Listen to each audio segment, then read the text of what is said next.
but when he tried some defensive work, he was not as confident. This is a huge outfield at Globe Life Field, and Cody Bellinger has been patrolling it on turf for 13 consecutive games. The grind seems to have taken a toll. Now here's Ken Rosenthal. Thanks, Tom. Ryan Yarbrough might be the softest thrower in the majors, but he's also the king of soft contact. The Rays think he matches up well against the Dodgers' low chase, high contact offense, figuring their elite defense will gobble up balls in play. The Dodgers, though, see Yarbrough's cutter as a lesser version of Brent Suter's. They hit Yarbrough in Game 1, and they want to make Kevin Cash pull him as quickly as the Brewers pulled Suter in the wild-card round. Joe? All right, guys, thank you. We get set for the start of this one, and why not give you the Dodgers lineup? Mookie Betts leads it off. Corey Seager bats second at short. Justin Turner hits third at third. Had a big night last night. In the middle, Max Muncy, Will Smith, Cody Bellinger is the DH. A.J. Pollock made 15 starts in center during the regular season. That's where he is tonight. Chris Taylor bats eighth. Kike Hernandez is in the number 9 spot. And here comes Mookie.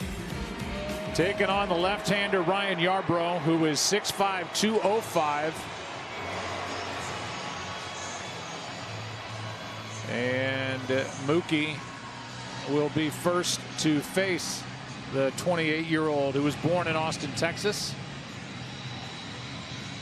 This will be the second start of this postseason for Yarbrough. Started and won Game 3 of the ALCS against Houston, 5-2. He worked 2/3 of an inning in Game 1.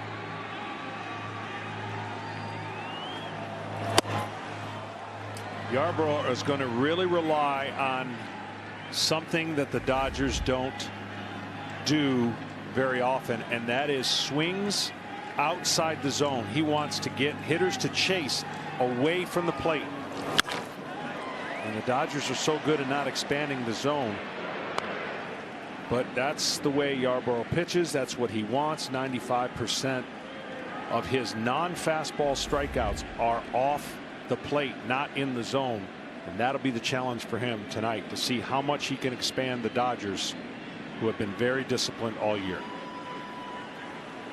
Betts with a count of 1-1. You all right, bro? Now strike 2. That caught Zunino after it ticked off the bat of Mookie Betts. The Dodgers are hitting .253 this postseason. Almost took the mask right off with their 25 home runs. Mookie has just 1 of the 25.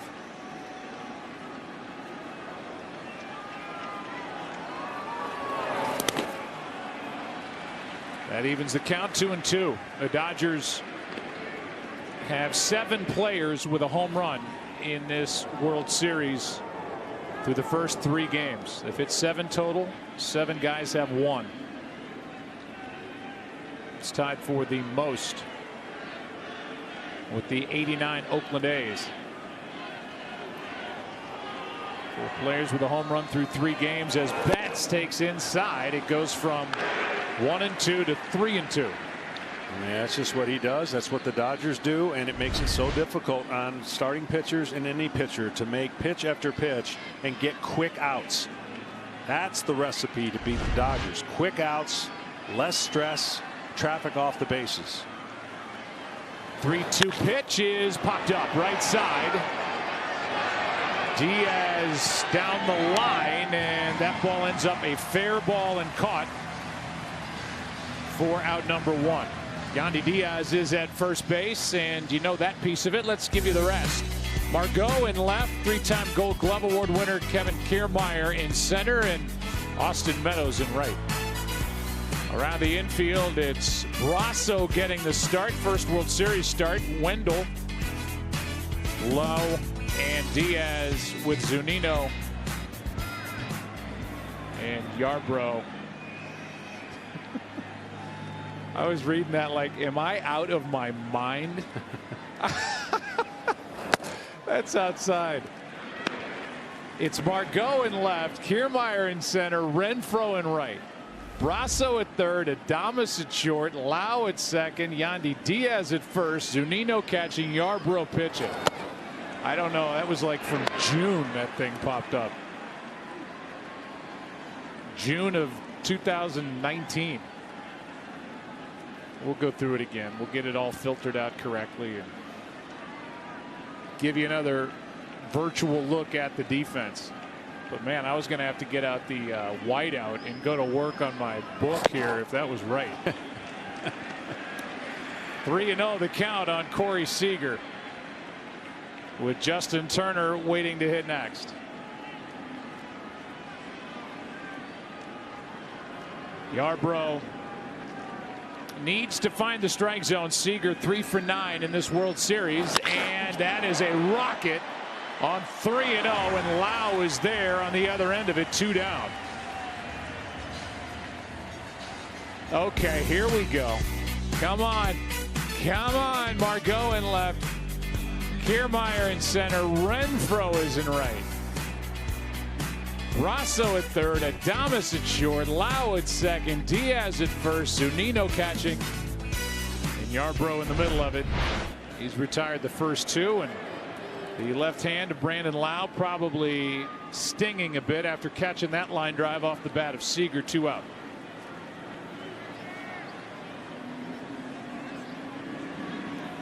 And Turner gets out. Last night in the first inning, 2 out, nobody on, and Justin Turner went deep, doubled in his next plate appearance. 13 hits this postseason. He admits that he's been frustrated at the plate so far in October, but whereas in years past they really relied on him to carry the offense, his teammates have been doing the job, and Turner had his fun last night. Yeah, there's just no way to measure the fatigue factor that this lineup creates for everybody down the line, right? One hitter creates fatigue from the pitcher that might just result in a hanging pitch or mistake, and this lineup really helps each other out as the game goes along. Here comes a 1-0 pitch. That breaking ball is down. The count 2-0. We talked about the pine tar over the name of Turner. It always ends up in the same spot. There you go. That's how that happened.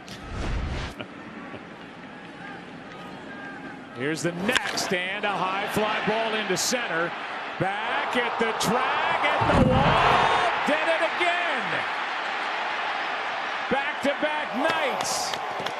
Justin Turner with a first inning, 2-out solo shot, and the Dodgers lead 1-0 in Game 4.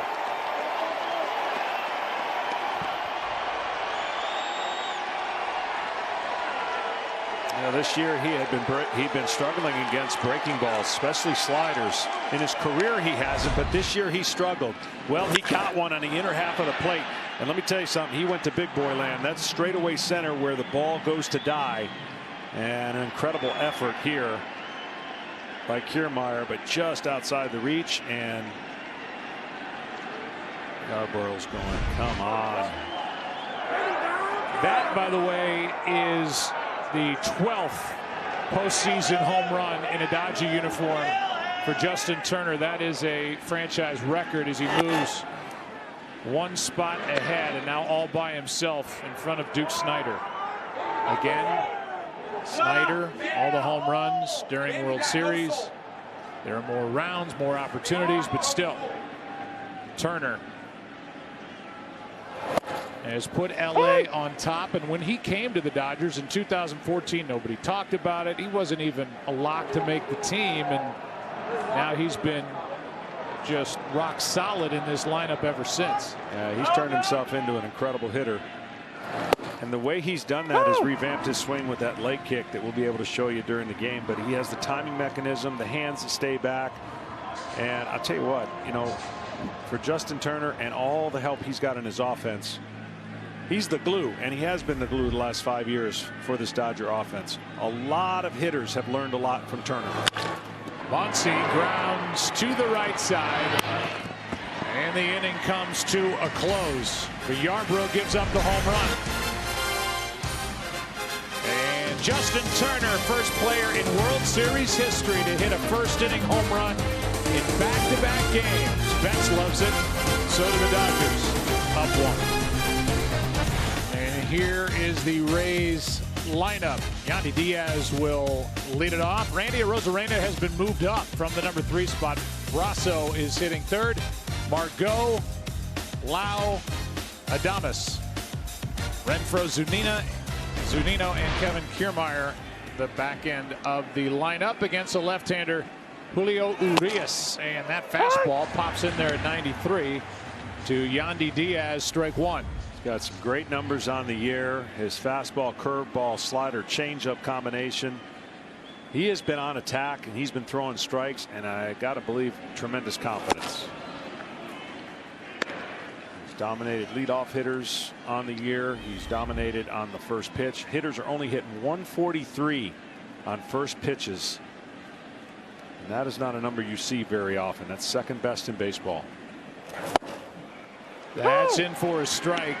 1-2. You can't pitch better than Urias pitched in Game 7 of the NLCS. He got the win, came out of the pen, and was perfect the last 3 innings of the ball game. Here's a 1-2. Well outside. 2-2.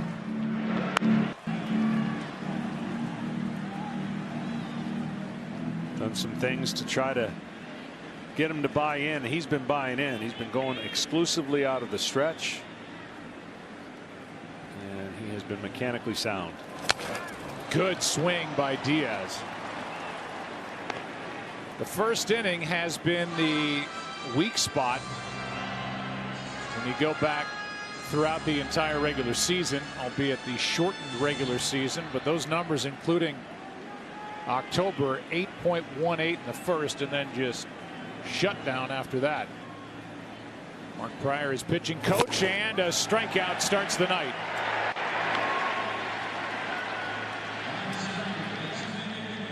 So this is what he throws. If you're sitting at home, you don't have followed him. It's nasty and it's firm.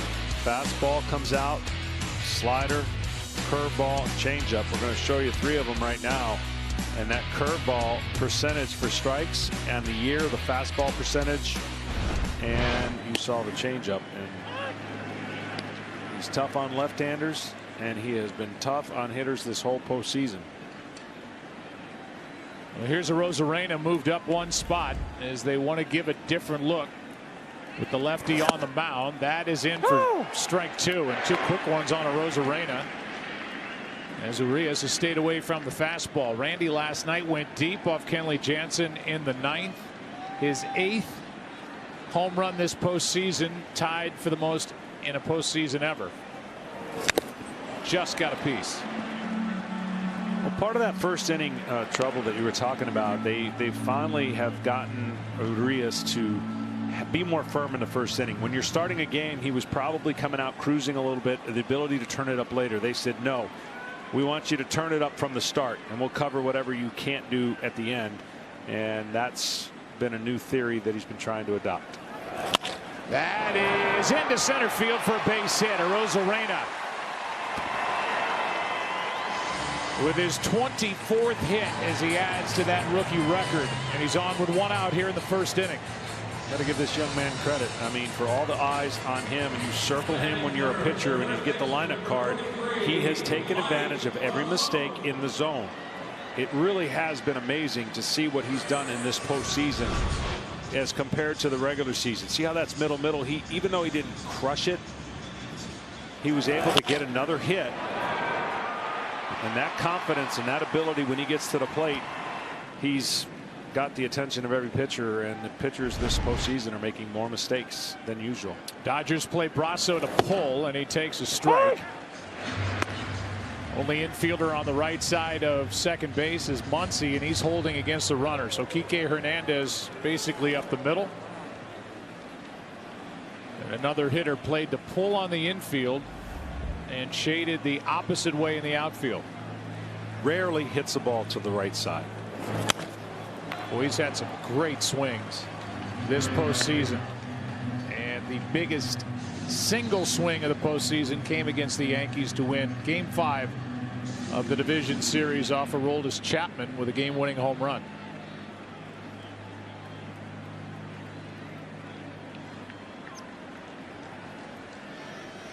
A 1-out hit by Rosarena. Brasso on 0-2.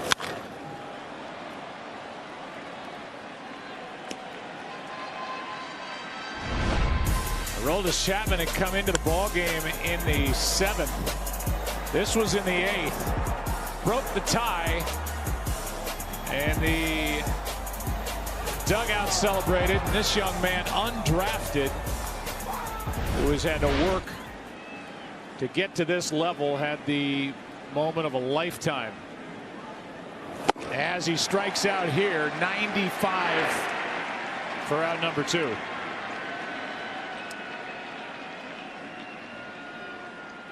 Well, he wanted it up, but he had enough behind this ball to hit the heart of the zone. More up than down. Down, this guy was dangerous. You saw that homer he hit off of Chapman. Velocity in the right place is music to hitters' ears. Velocity in the wrong place exposes them, and that's why the swings and miss have been so high this year for the Rays lineup. Big swing by Margot, strike 1. He has swung the bat well, and the postseason average for Margot has been climbing. 4 for 10 in this World Series, 14 out of 49 for the postseason. 5 homers, 11 RBIs.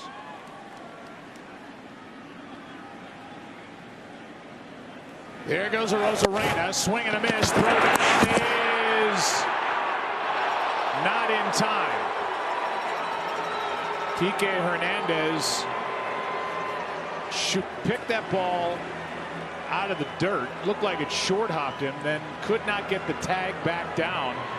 And everybody has come to a standstill as they will get another look at this, a review.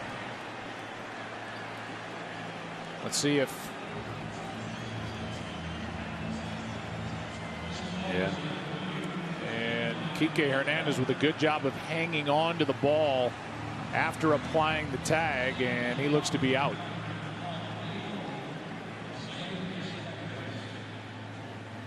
And this is the definitive look. He's out. And Arias will end up facing the minimum in the first inning. A strikeout, a hit, a strikeout, now a caught stealing. And the Dodgers, as they have done multiple times this postseason here in Arlington, will head off the field before the official call has been made. But they know he's out. Dodger fans in attendance believe he's out, and he's out. After 1 in Game 4 on the home run by Justin Turner, the Dodgers 48 years ago in 1972. Broke baseball's color barrier in 1947.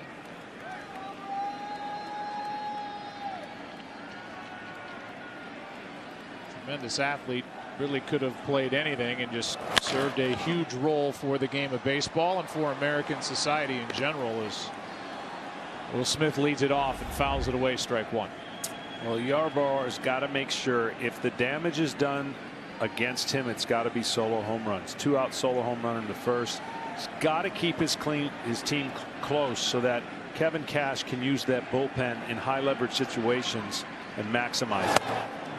Good pitch there at 79, kept down and away, strike 2 on Smith, with Bellinger now the DH and A.J. Pollock the next 2 hitters.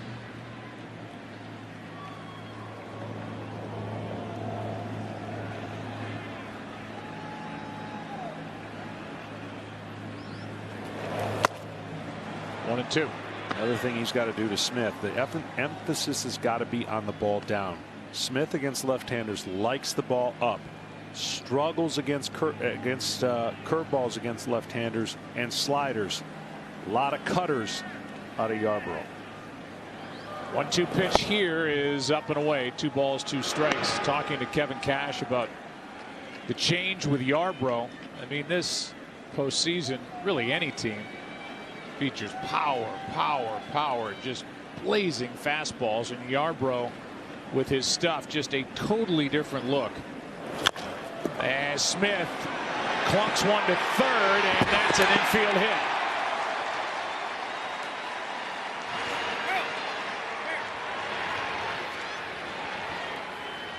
The 25-year-old catcher beat the throw by Brasso easily. Pretty good wheels for a catcher, a young man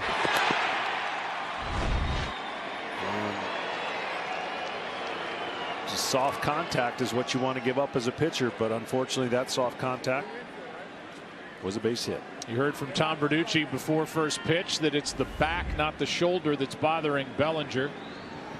So they keep his bat in the lineup as the DH.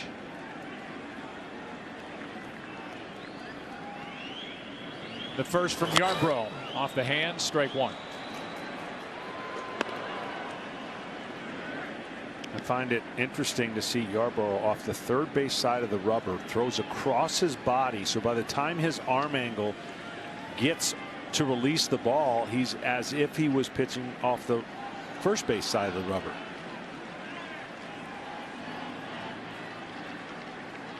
A 1 pitch is down. You see that, you see the lower release that he likes to throw, that he loses just a little leverage against left-handers by getting in that position, showing him the ball longer than he maybe could. But that's the comfortable spot he wants to pitch off of and where he's had success. 1-1. Way out in front of it. Huge swing by a guy with a bad back, and the count 1-2. That definitely will see if your back is loose. Part of the reason, again, because he throws such a low 3/4 across his body, that probably if he was off the first base side of the rubber, he'd be landing on the slope the wrong way and messing him up. 1-2 the count. And a check swing, little pop up on the infield, and caught by Yarbrough.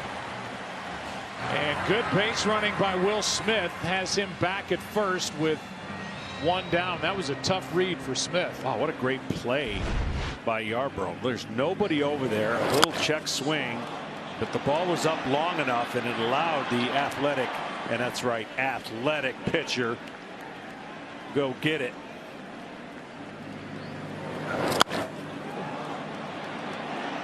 Outstanding play, and he's making all pitchers realize they can catch pop-ups around the mound. I still don't understand that. Never will. That's all you guys do at batting practice is catch fly balls. 1 on, 1 out. The batter is A.J. Pollock, playing center tonight. 0 for 2 so far in this World Series, and takes outside ball 1. Yarbrough was drafted by Seattle, traded to Tampa Bay in January of 17. Made his big league debut the next year and went 16-6. 38 games, just 6 starts. We'd like to call these guys not just openers, but they handle the bulk of the ball game, so bulk pitchers as he changes up on Pollock. 1 ball, 1 strike.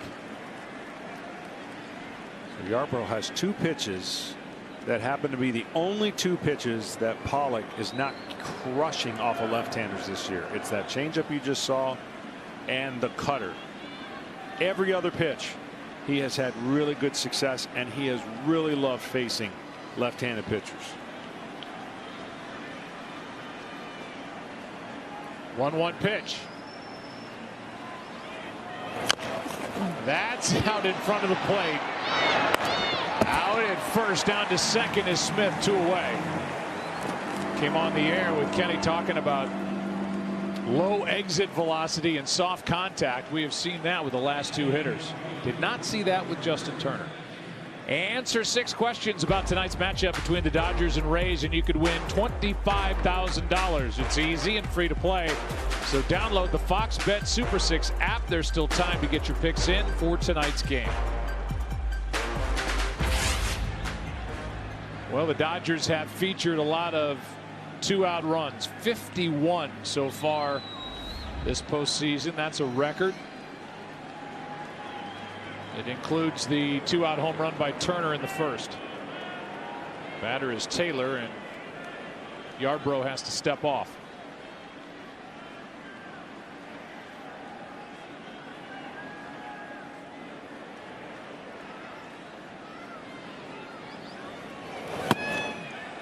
Down and away, ball 1.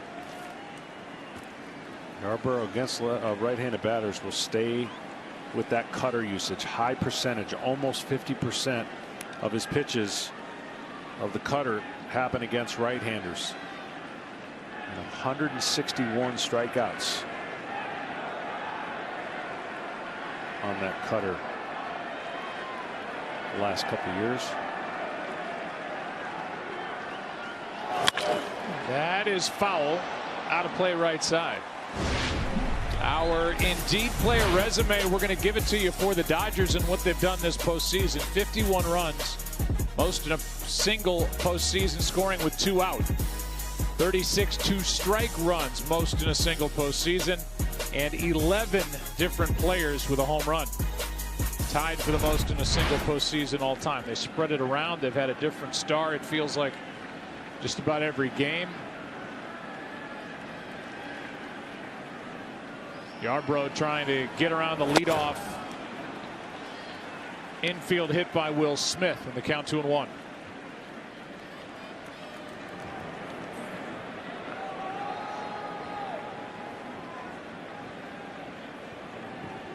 Rays need an out right here to just stop the momentum of what we just showed. The 2 outs, runs scored, runners in scoring position. They haven't hit one ball hard this inning. That is in for strike number 2. 2-2.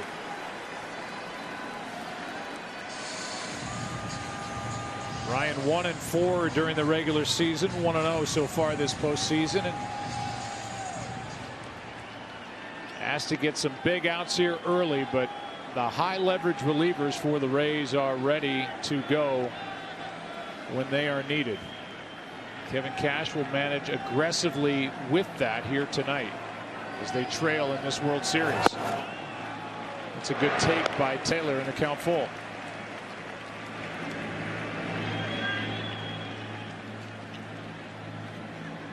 The exit velocity for the Turner home run in the first, 106.4 miles per hour. Here in the second inning, it's been 68, 42, and 47.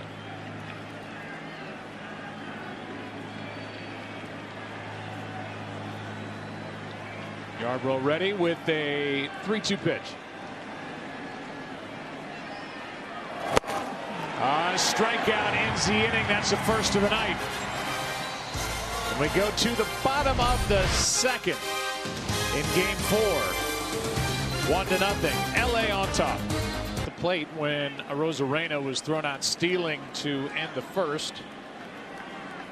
Gets a fresh at bat. Brandon Lau and Willie Adames the next 2. Different look to this lineup for Kevin Cash tonight. And there's a strike from Urias.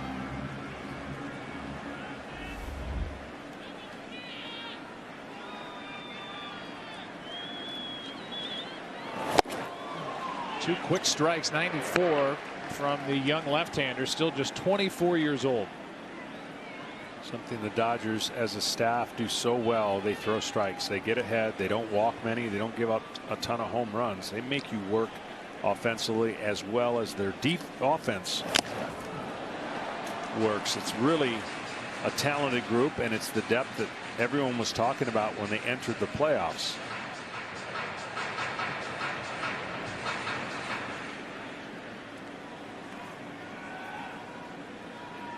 This is one guy who has chipped in this lineup to try and help out Arozarena. That bounces in, and Smith a good job to block it. Ball 1.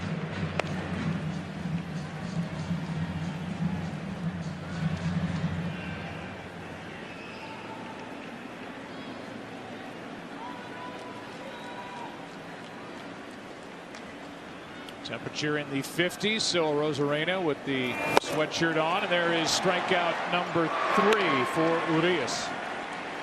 1 out in the second.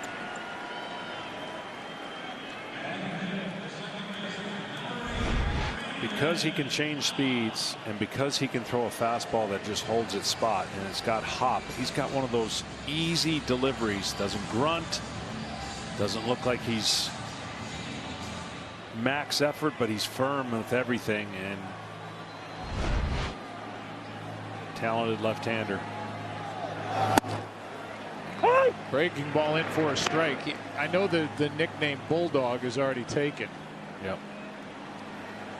Dodger history with the great Oral Hershiser, but man, this guy just comes right at you. Yeah, Pitbull's taken too, but that'd be the next thing I'd go with him.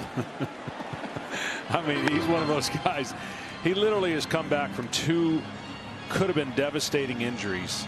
He's bounced around in roles. He, to me, along with the other 2 guys they have, a lockdown starter. Here's one into right, hard hit, and backs up to grab it, 2 down. And Julio appreciates it. Betts made it look rather routine, got a great jump. And Lyle's probably going, come on, man. I've been struggling to put the ball in play. I just hit a rocket. Well, you hit it to the wrong guy. I mean, this has been a postseason where out in right field, it has just been one play after another by Mookie Betts. He went 3 straight games against the Atlanta Braves. Whoa. Including going up over the wall to rob Freddie Freeman of a home run in Game 7. And his defense, I mean, basically turned around Game 5 with the Dodgers facing elimination. That wasn't that easy of a play. I'm telling you, that is so hard to read and to get up at the right time as you're moving back towards the wall. He's going to have a Dodger fans serenading him here as Adames takes 1 down and in, 1 ball, 1 strike. He's going to have to get a room for a lot of awards in the next 12 years. 1 ball, 1 strike with 2 down, and that's a strike. Adames couldn't pull the trigger, and now he's set up. You know that Julio's dad, Carlos, who was his first coach in Mexico, is rising and falling with every pitch, every out. Watching from home.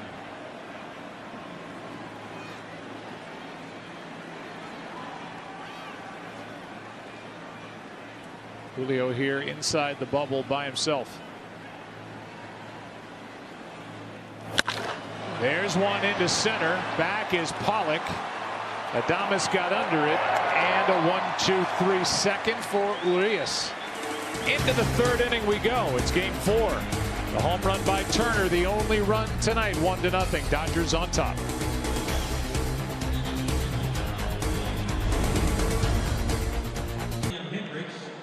By Camping World, making RVing fun and easy since 1966.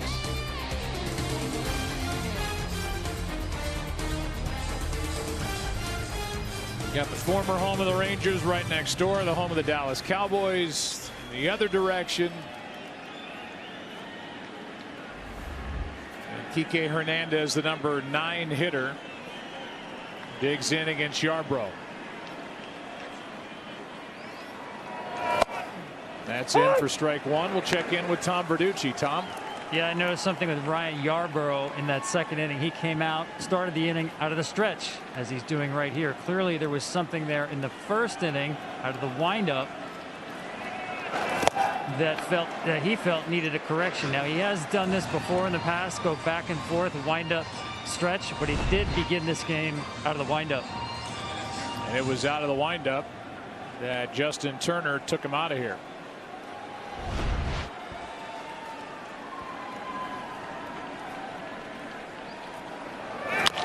Another chopper. Brasso tested, gloves, throws, and it got him. I don't know. Some of the Dodgers want another look at that. It was awfully close. What a good play by Brasso. Yeah, great play and another soft contact. And this play right here just catches him. Yep. Great play.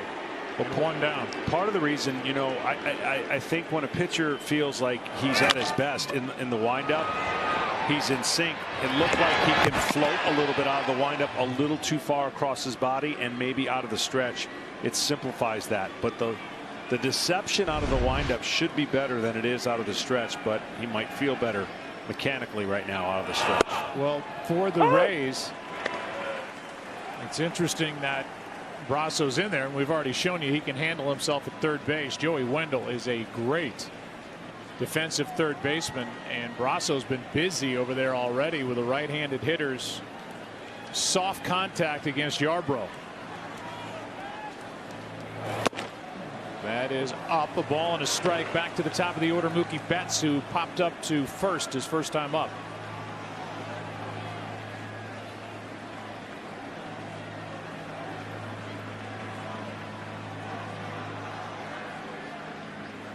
Betts 4 for 13 in this World Series. It's that off the end of the bat. Coming to grab it is Kiermaier, and that's out number 2. Yarbrough doing his job. Don't forget to download the Fox Sports Samsung 5G View app for an all-new immersive fan experience available exclusively on 5G-enabled Android devices. With our director, Matt Gangle, showing off with that fly cam that is stationed above and behind the Rays dugout. With 2 out, nobody on. Here's Seager. Ball 1 inside. Corey lined out to second, where Brandon Lau, all he had to do was lift his glove to make the catch.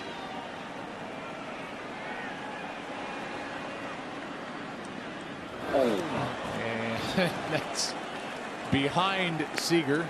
2-0. Natural reactions take over, but that could have been an easy curveball in the derriere hit by pitch.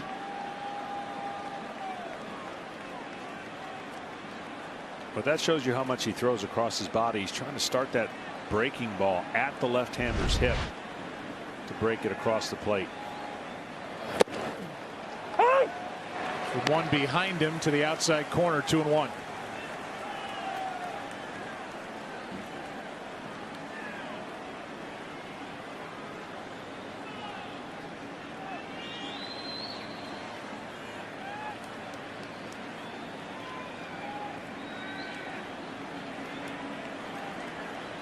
Here it comes from Yarbrough, and fouled away.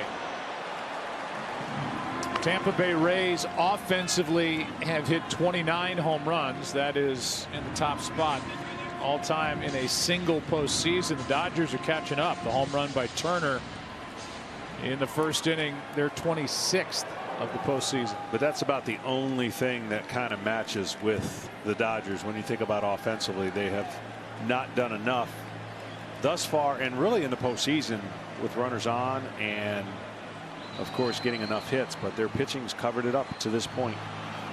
2 balls, 2 strikes. Seager hits one in the air to right. This ball is crushed and gone. Corey Seager with another 2-out RBI as he circles the bases with his 8th home run of this postseason. That tie is for the record with Arozarena and 3 others, and it's 2-0 Dodgers here in the 3rd. Seager just doesn't give in against left-handers, and what I mean by that, he shows no ability to open up. He stays firm, and he takes this breaking ball and crushes it. A little surprised they didn't go with the firmer choice of the breaking balls. The slider or cutter over the curveball. He's really handled curveballs off of left-handers this year. Here's Turner, strike 1. See that break, and that thing is seen by him the entire way, and it's up. He keeps his head down, foot down, and hot hitter. Way up into the seats here and right. Now Turner in the hole, 0-2. We talked about it during the NLCS. Corey Seager, part of that phenomenal free agent class to be at the shortstop position after next year. And on the center of the stage here, when the lights are the brightest, Corey Seager has never been better.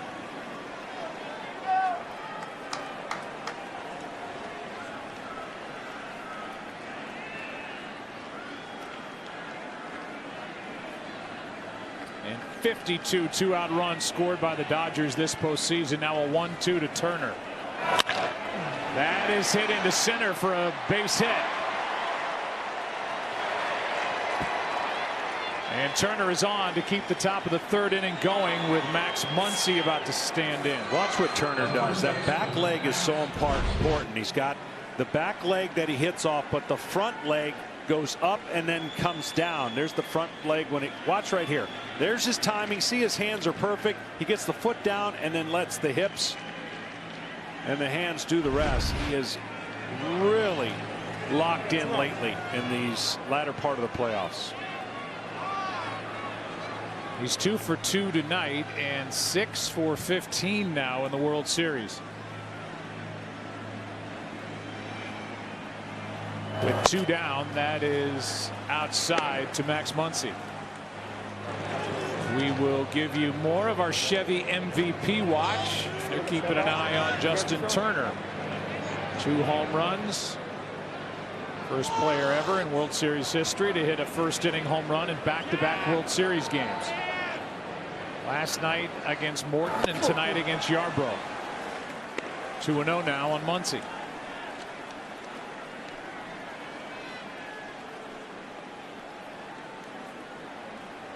Morton last night, we saw there briefly, 4 1/3, 5 runs, 7 hits. Muncy, when he's ahead in the count, chases only 9% outside the strike zone. Think about that.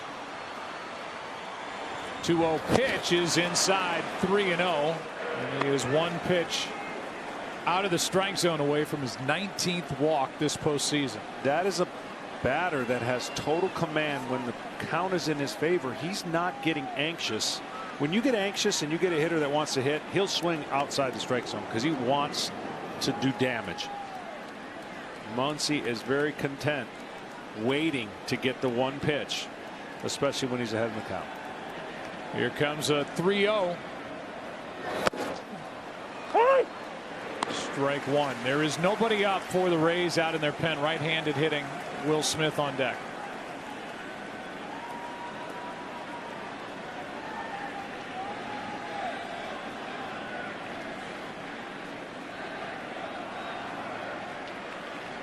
Danger pitch here for Yarbrough.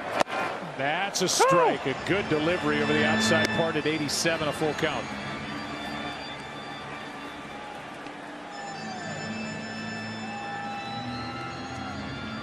This is where I think he has done a nice job on breaking balls. I would have to go firm again if I'm the Rays combination here.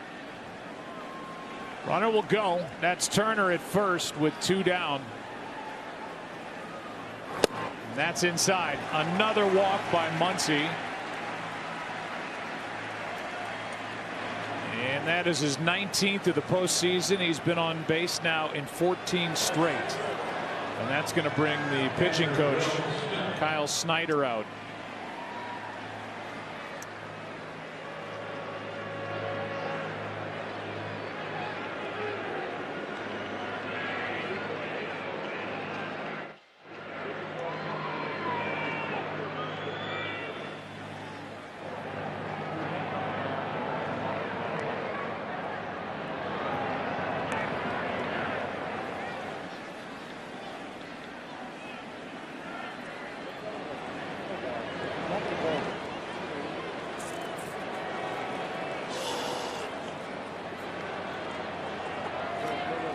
So after yet another walk to Max Muncy,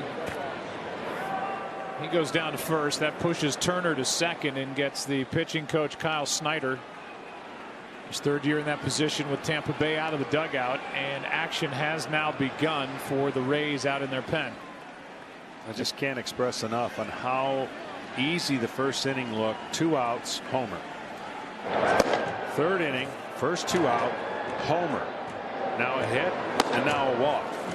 That kind of stress and that kind of situation is not what Kevin Cash was looking for. He wanted to see, even if he gave up the 2 home runs, no big deal. And now a big inning still can happen. Fairbanks getting loose. 2 on, 2 out. Ball 1 to Will Smith. He had an infield hit his first time up. Smith has already driven in 13 runs this postseason.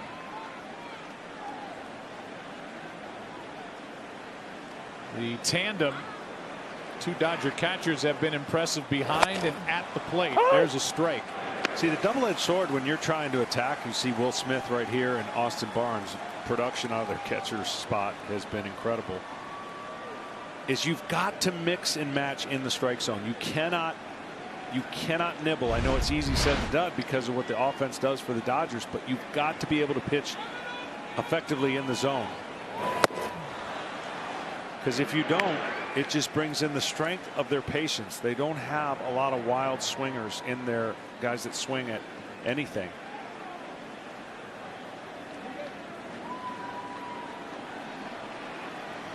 Two balls and a strike on Smith.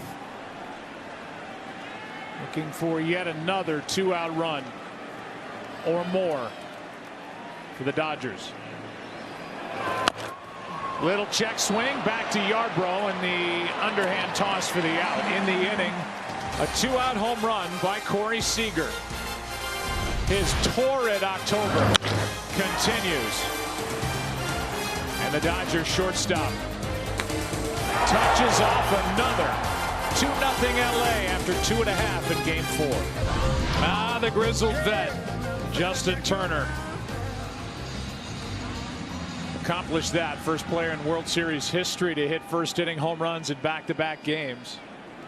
And oh, by the way, the guy that stands to his left on this infield just hit his 8th of this postseason to make it 2-0. Breaking ball misses high, and we're underway in the bottom of the third. Hunter Renfroe, Mike Zunino, and Kevin Kiermaier.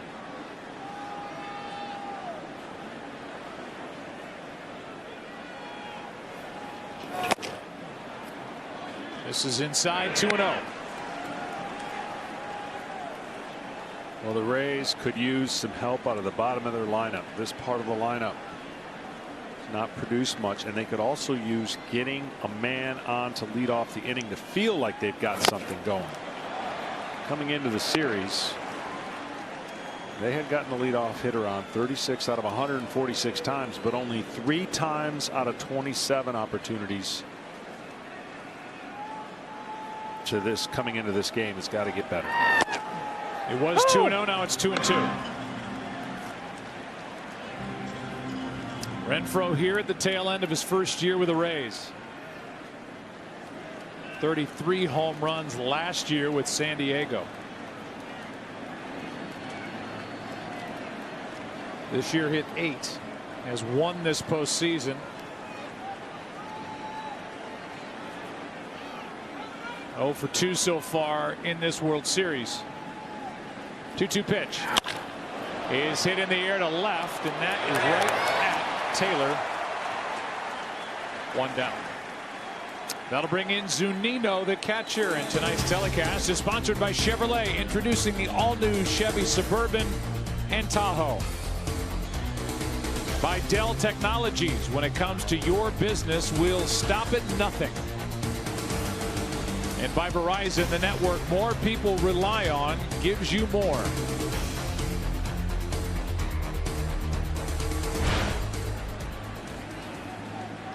Zunino with 4 home runs this postseason, scattered among his 8 hits. He's 0 for 9 so far in the World Series.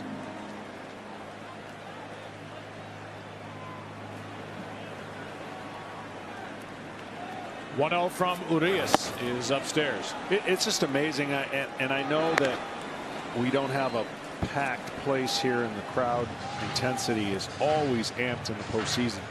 But your brain thinks differently in the postseason because you know it's bigger, and when you can create stress on the other team, you never know how that's going to impact the performance or execution out of certain players. And right now, we can say that the Dodgers have put more stress on everybody they've played. And you feel a lot more comfortable when you're in the strength of your ball club. Just like the Rays feel a lot more comfortable if they had a 2-0 lead right now, knowing that their formula works better. Yeah, that's what we came on the air talking about tonight. Here's a 2-1. Check swing, and he did hold up 3-1. The need for the Rays to get out in front early And then Kevin Cash can use his talented bullpen. That hasn't happened. It's 2-0 Dodgers. And Urias on the mound has been changing the eye level of these Tampa Bay hitters. High fastballs, the breaking ball, and they have yet to really catch up. And there's the difference, right? When you got a 3-1 count and you know you can still throw a fastball by somebody, that's less stress. If you know that guy absolutely crushes fastballs, then you might not be able to go to that pitch, therefore bringing in a walk or a secondary pitch. And that's what the Dodgers fastballs in this series have been. That is down, and a 1-out walk. Zunino is aboard for Kiermaier, and let's roll the clock back. Ken Rosenthal, how did the Dodgers get Urias? Well, Joe, the Dodgers were largely dormant in the international market under their previous owner, Frank McCourt. But that changed when the current Guggenheim ownership took over in May 2012. Mike Brito, you remember him, he's the scout who signed Fernando Valenzuela. He first saw Urias in a small town on Mexico's Pacific coast when the pitcher was 14 years old. Other Dodger scouts, led by former executives Logan White and Rick Ragazzo, they then signed Urias at a showcase on the same scouting trip where their primary mission was to go look at Yasiel Puig. So what happens? The Dodgers land both Urias and Puig, and that same summer, they also signed Corey Seager after making him the 18th pick of the amateur draft. Yeah, that's a nice collection, I'll say. Here's an 0-1. Now strike two. 95 by the bat of Kiermaier, who homered in game 1 off Kershaw.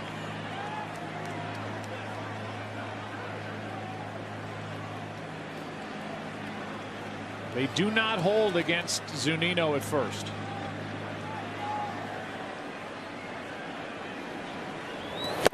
And that is 3 pitches and strikeout number 4 for the lefty Julio Urias. You saw those stats. He came up at the age of 19. And as you watch him work, he's 4-0 this postseason, ERA of basically half a run. And at the age of 24, he's already got 6 wins and 8 decisions. Yeah, he, of the 3 guys that they have bounced around, has not shown any ill effects. You could make the argument that Dustin May lately has not been the same pitcher, nor has Gonsolin, and a part of that has to be a little bit of confidence and the usage that they have used, where they use them in relief and then try to start them. Well, Urias, out of relief and or starting, has been good, very good. It's not easy. These guys have made it look easy by willingly saying, I'll take the ball whenever my manager asks me to do it. But you know there is some discomfort in knowing or not knowing what your role might be from day to day, especially in the postseason. 1-1 is upstairs. There is let's just say if that hoodie is removed, a lot of hair will come popping out of it. That's Dustin May. Raring to get back out there, and that fine line of trying to make sure he gets right. He also needs to get effective, and you can hear the home plate umpire, Chris Guccione, ask Will Smith if he's okay. That was loud. 2-2 the count.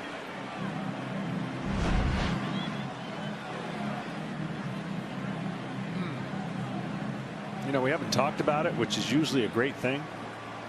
The umpires have done a nice job with the strike zone in the whole postseason, you know, for the most part. Not the easiest job to do, and so far here in the World Series, not a lot of complaining, and they look like they're locked in. Yandy Diaz with a count of 3-2, struck out his first time. This gives Zunino a chance to get a head start at first as they continue to play behind him. Here it is, and a foul.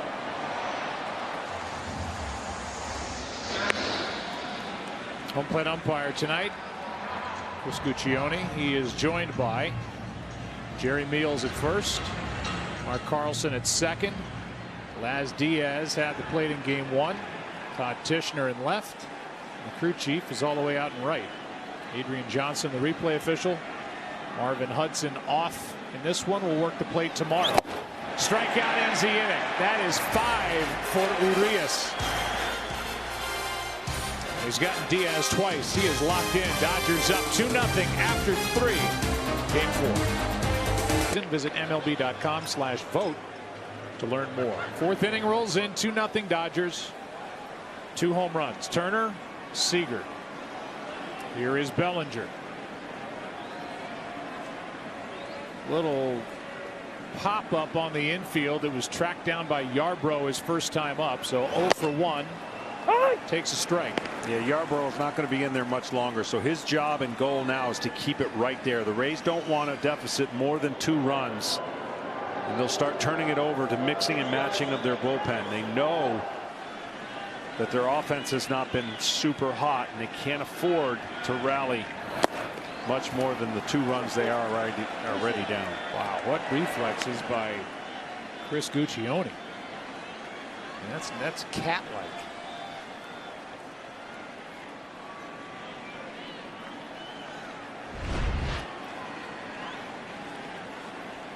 Uh-huh. 1 ball, 1 strike. Bellinger hits it right into the shift and is out at first. Play made by Adames, 1 away. Bellinger 0 for 2. That'll bring in Pollock.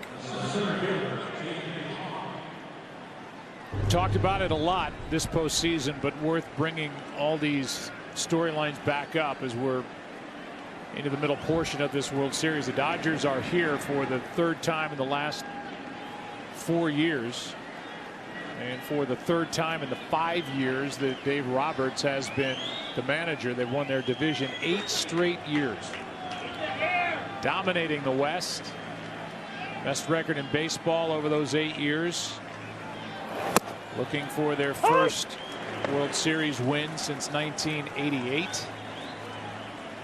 While the Tampa Bay Rays had a great regular season, 40-20, won the division over the Yankees by 7 games. Playing in their 2nd World Series, lost in 5 games to the Phillies, first time around in 08. That is down. 1 ball, 1 strike. Well, that's why this year would make it so special. I know a lot of people talk about, well, it was only 60 games. The pressure's been so great on the Dodgers. The things they had to overcome this year and the adjustments they had to make, each series was harder and harder for them because they had nothing to gain until they got to the World Series and could put a period on this narrative that they have been talking about all too often. That's a little flare down the line. It's a foul ball by inches. And that's why I feel like this team, not to take anything away from all the other great teams they've had, is probably more complete to handle it. The Mookie Betts factor is great. It's influenced the team. They've become together because of COVID, staying together, becoming maybe more of a team. And some benefits have come out of this, according to Dave Roberts, that he really likes moving forward will serve them well. Well, there was a lot of talk early in the year when the baseball season started up, and it was only going to be a 60-game season. Well, is it going to feel right? Is there going to be an asterisk attached to it? Whoever wins the World Series is going to be either the Dodgers or the Rays. Just speaking personally, in my own opinion, we've done plenty of World Series together, and I've sat here calling plenty of them myself. This feels like the World Series, and any team that ends up on top, going through all the protocols and everything else that's a part of the 2020 season, they will have gone through a lot to get to the top, and I don't think anything will be taken away from whichever team ends up winning this World Series. No, and I really thought, I was surprised by the 2-game series. That's the scariest one. Anybody in baseball can win a 2-game series, but the format allowed for that first to be a 2-game series, all in the home park of the better record, and that to me was the scariest series the Dodgers were going to have from a pressure standpoint, and they handled it against the Brewers and then of course handled the Padres after that. Count 2-2, Kenny. You talk to the players, coaches, and managers, and front office people as well. They're all exhausted. They say the 60 is more exhausting even than the 162 is normally because of all that you said. They've gone through all that they've had to deal with. Now, granted, it's not the same as what people in the country are dealing with illness and all of that, but at the same time, it's not what they're accustomed to, and that is what has been such a strain. 2 balls, 2 strikes, 1 out, nobody on, and a line drive into right, well hit. This one's going to get over the head of Renfroe for a double for Pollock. And he's got his first hit of this World Series. I don't think Renfroe was going to catch this anyways, but he came in when that ball was hit. And then once he did that, there was no chance. This ball was smoked. He was playing relatively shallow, but his first read was to come in, and then it's too late at that point.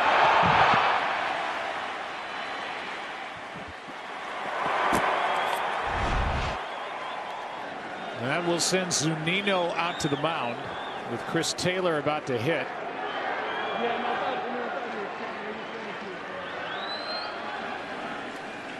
So while they talk, we'll give you a quick word from T-Mobile, the leader in 5G coverage. T-Mobile brings you 5G BP, the first ever 5G powered stream from cameras on the field. Get closer to the game with T-Mobile, the leader in 5G coverage. Well, that was a little stall. And here comes Kevin Cash. That's going to be it for Ryan Yarbrough, it appears.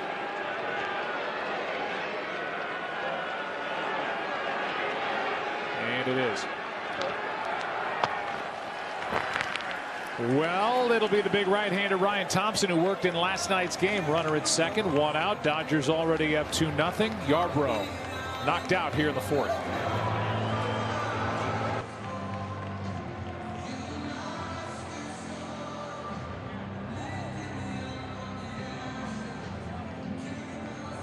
Postseason home run.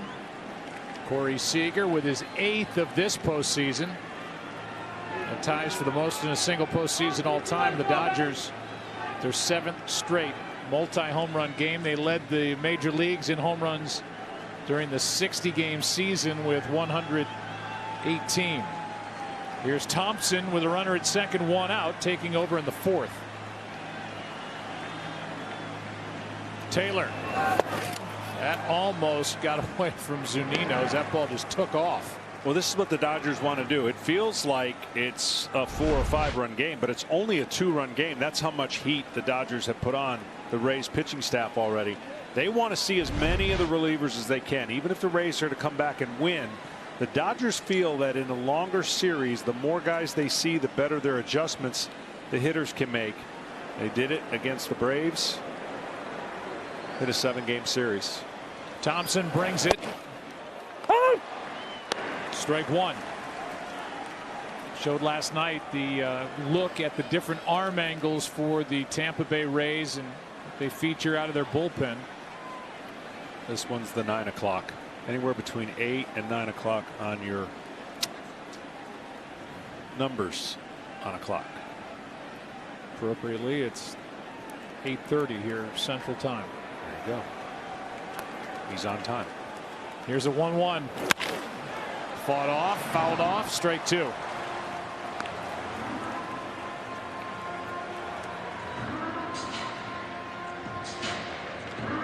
Okay. So we'll give you a look at the arm angles tonight. Promise.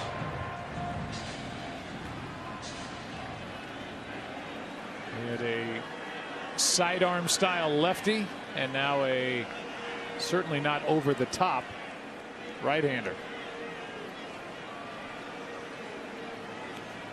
First year in the big leagues, 2020 for Ryan Thompson. Brings it, and a strikeout for out number 2. Taylor tried to hold up, could not, and he has struck out for the 2nd time tonight. Well, if you want to know what this angle's like, this angle from Thompson is Going to be 3.72 feet off the ground by the time he delivers the ball. So that's how low he gets.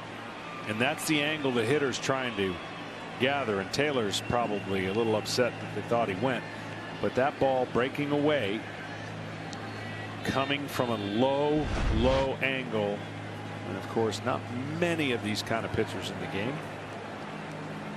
Kike Hernandez facing Thompson for the second straight game, and he chops to third. Brasso. Nice pick. And good work by Thompson. As the Rays get around the one-out double by Pollock. Randy Arozarena, who singled it. This kid is electric. Las botas de la suerte. The good luck boots. Borrowed them from a teammate, some cowboy boots in Mexico, and here is a shot into right center field. This ball is back at the wall, and he's got another, and the all-time record for home runs in a single postseason with number 9. More importantly for the Rays, it's a 2-1 game.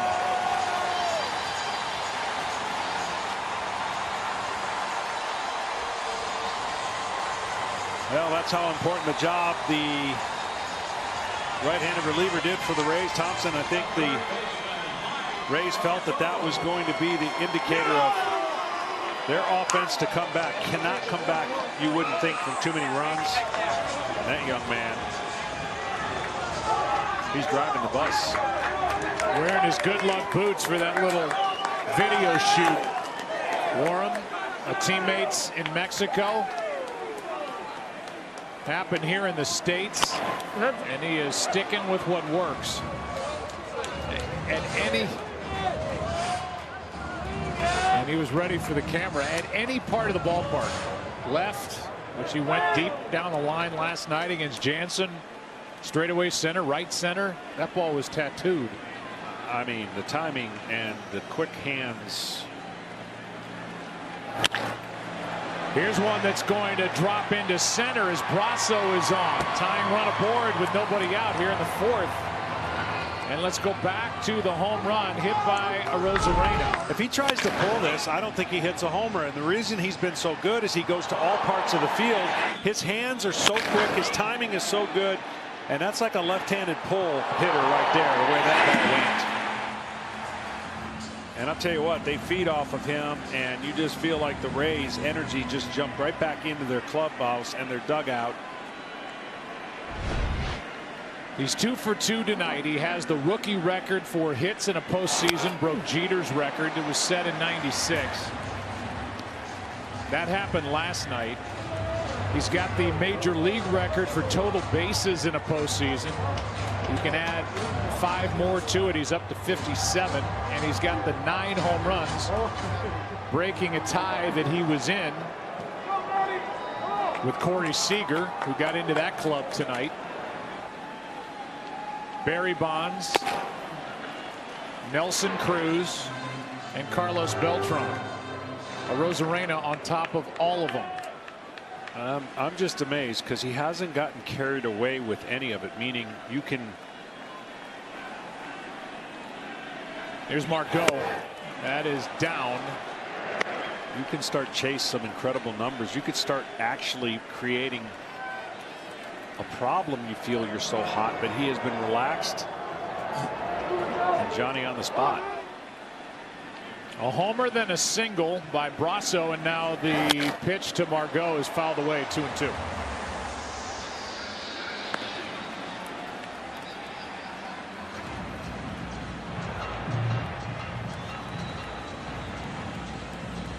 What a trade.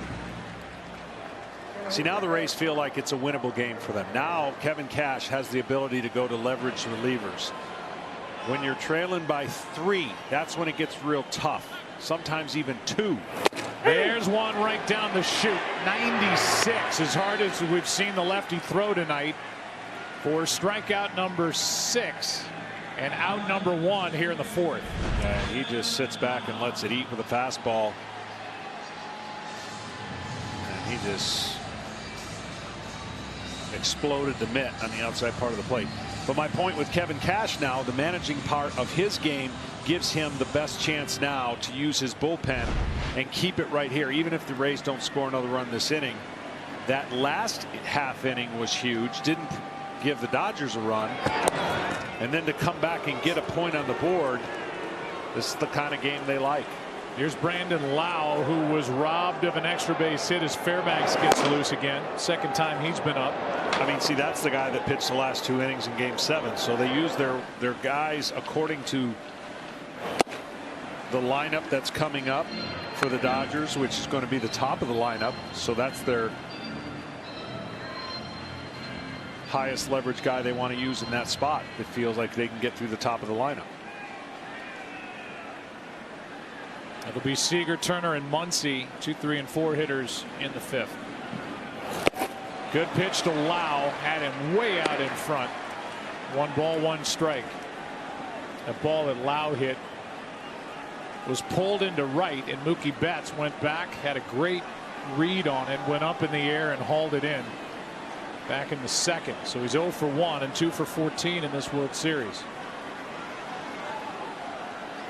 2-homer game in Game 2. Nasty breaking ball has Lau frozen, strike 2.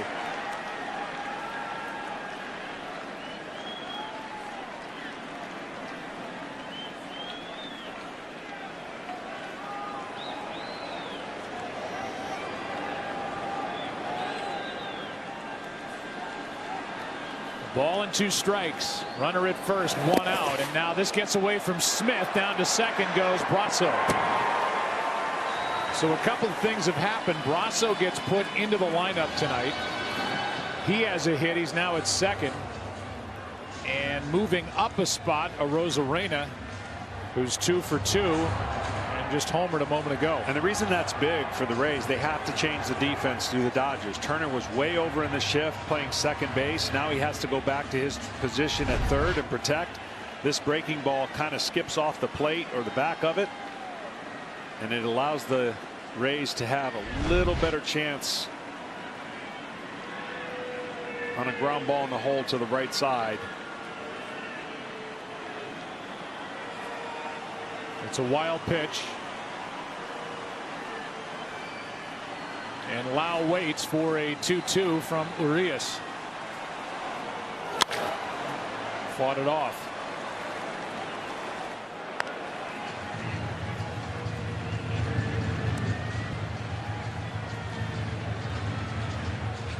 They're starting to move around in the Dodger bullpen as well.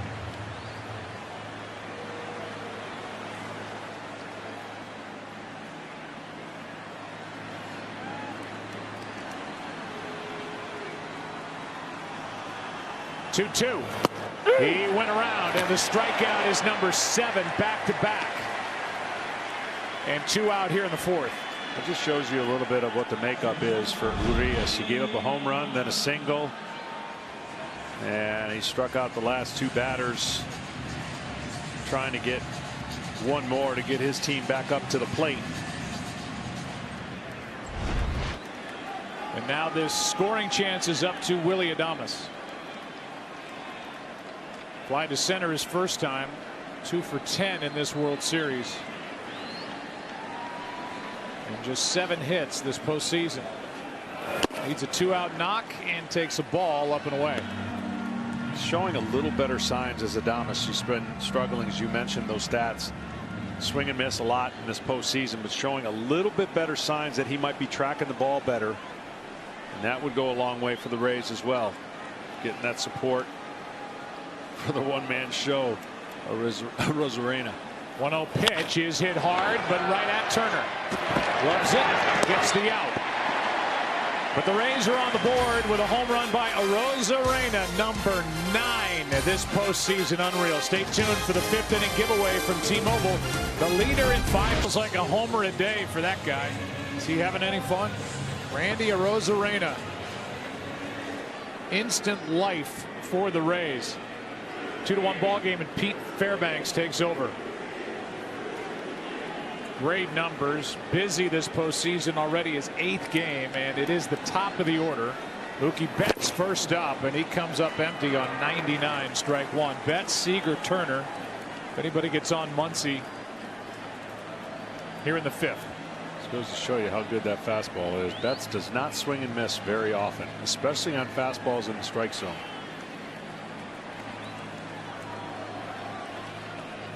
Oh, 1. Strike 2. And against a guy like Fairbanks, some of the shorter, compact swings are the only way you have a chance against a guy that you're not going to pick up the ball very quickly. He hides it and he throws it firm. So you better be locked in with your hands and not try to swing big, because if you do, you're going to miss it.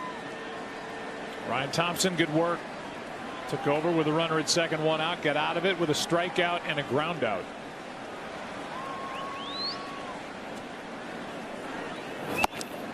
Three pitches and a strikeout of Mookie Betts, 1 out here in the 5th.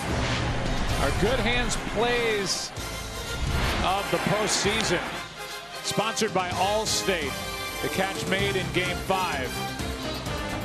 The catch made in Game 6. And then for good measure, how about up and over to Rob Freeman in Game 7, and then just earlier tonight on the ball hit by Brandon Lau in the 2nd. He has been a vacuum in right field. Nothing's getting by him or over him, unless it leaves the yard. Here is Seager. How hot is he? Jumps on the first pitch. He's lined out. He's homered to right, and now he takes Fairbanks into right for a 1-out single. You know how we told you the previous Rays pitcher was about 3 point so feet from release point? Here's the opposite. 6.8 feet is the release point, which is the highest of any relief pitcher in Major League Baseball. So that is a drastic difference, and that's what the Rays like to do. They create different angles, different slots, and they want to make it as difficult as they can on the hitters to lock in on all their different relievers. Here's Justin Turner. He's homered and singled. That gets away from Zunino, and Seager was ready. Down to second he goes. A wild pitch sends a runner into scoring position for Turner. They spiked the curveball, and Zunino blocked it, but had no idea where it was. But the quick jump and attentive nature of the Dodgers, they have taken the extra 90 feet in this postseason about as good as any team.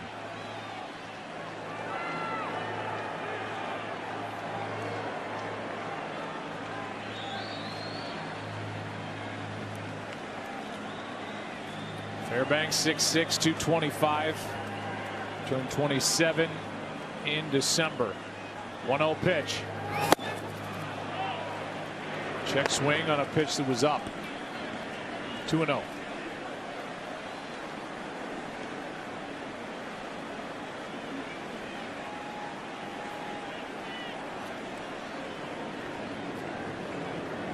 Great rookie season for Fairbanks, 6-3. ERA of 2.70. But now he's fallen behind 3-0 with Turner up and Muncy next.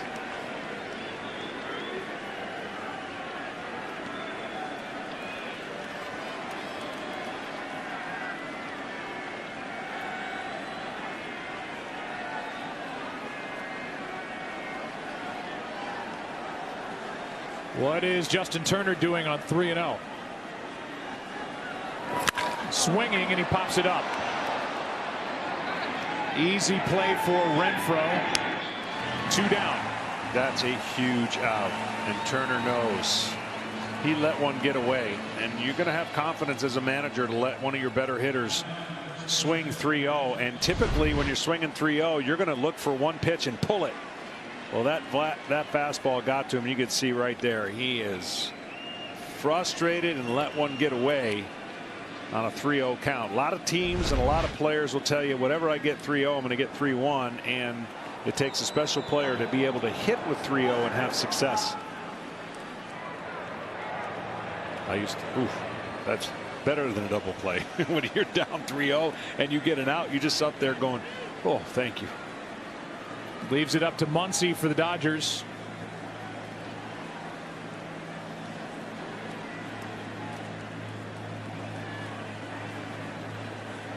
Max is grounded out, drawn a walk, and takes a strike over the inside corner.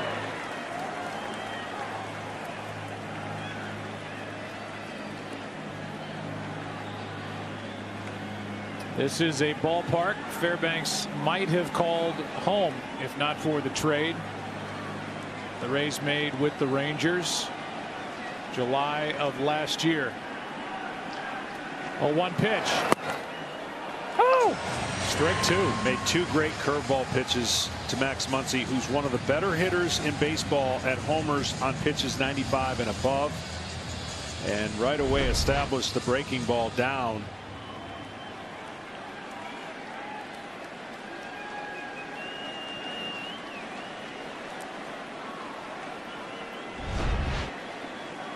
Runner at second, 2 out. And the 0-2. He did not go. And a good block by Zunino on ball 1.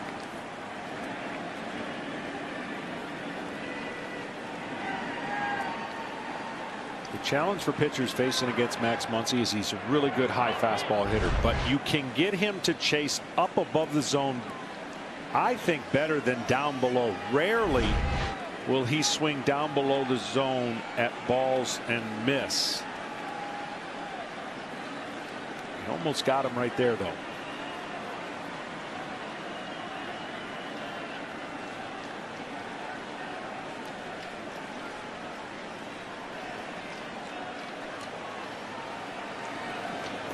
That is hit into right, a base hit. Seager is brought around third. Throw by Renfroe, has a great arm, but it's up the line. Safe at second, and now out as Muncy falls off. It's a 3-1 ball game, and Muncy pleading his case. He's delivered a 2-out RBI, another run scoring with 2 down, and the 2-run lead is back as Seager got to the plate before the out at second. He got in there, but then he just kept leaning, and it looked like the shortstop kind of pulled him down. I mean, there's nothing much he could have done. Well, Dave Roberts is going to hold on a second. Dave Roberts is going to go out and talk. I mean, Adames had his arms around the body of Muncy. Muncy pops up. Boy, that looks like it's close to being out anyway originally, but the out call comes right here as Muncy comes off the bag, and the argument is over, and so is the top of the 5th inning. But a 2-out RBI hit by Max Muncy, and it's a 3-1 game as Seager scores. More 2-out damage for the Red Hot Dodgers.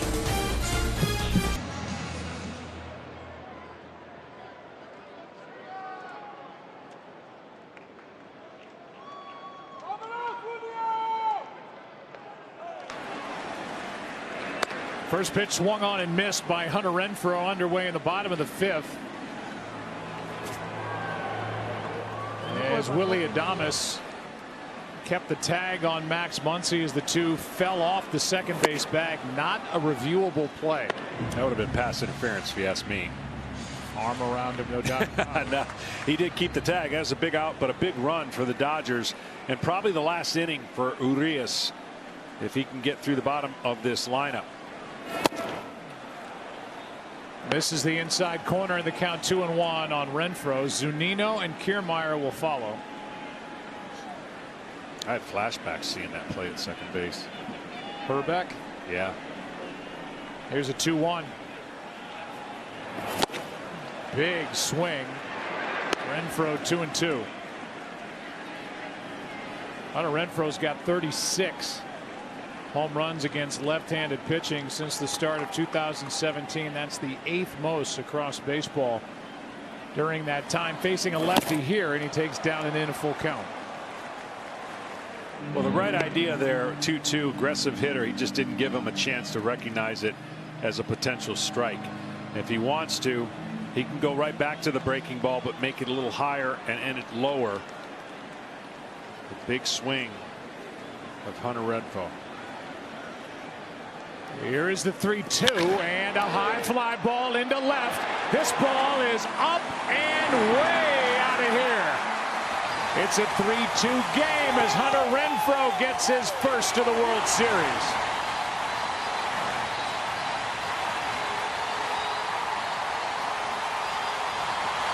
That's the reason to go to a 3-2 breaking ball. This guy does not change his swing no matter what the count is. And you mentioned all the homers he hits off the left-handers. That one was something you look back if you're Urias. He's had a good fastball all night, but on an aggressive hitter that's not wanting to walk, you can throw a secondary pitch there and get him to swing. Good job by Hunter. Once again, we got a run game. Second home run of the postseason for Renfroe. Zunino comes up empty, strike one. I always felt in the postseason you take advantage of the most aggressive guys, because the most aggressive guys that love to swing don't usually walk. 96 from Urias, 0-2 on Zunino. And so if you think of it this way, you really have to throw them like 5 balls to walk them, because some of the ones that you throw that would be a ball they're swinging at, and you can feed off of that aggressiveness. Urias stays in there. Right-hander is up for the Dodgers in their pen. That is high for ball one. That may be one of the longest home runs we've seen while we've been here. I mean, that was at the back of the second deck. I'm going to guess 446. You got a guess? I was going to say in the 430s. Okay. 444. This is the Price is Right. I win. That is down 2 balls, 2 strikes. Either way, that had to feel good for Hunter Renfroe.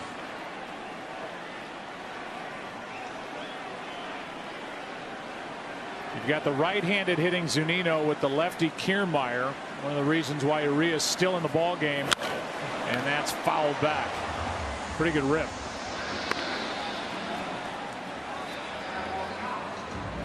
Well, you can be rest assured that Urias is not going to face Randy Arozarena. He may not face Yandy Diaz, but right now he's trying to get it out. Nobody on or out, and now one away. Strikeout number 8 for the lefty. Let's go back to the end of this top of the 5th. The throw home is up the third baseline. Throw to second. Muncy ends up off the bag and then pled his case that he was pulled off the bag by Adames. Not reviewable, and the call stood.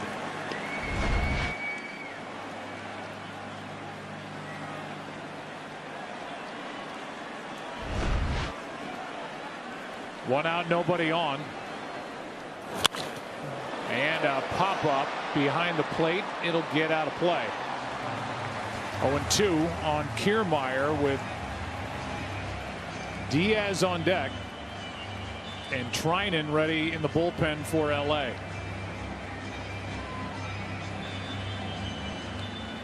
That had you flashing back to what, 91 and Ronnie Gant? That was, man, Ken Herbeck.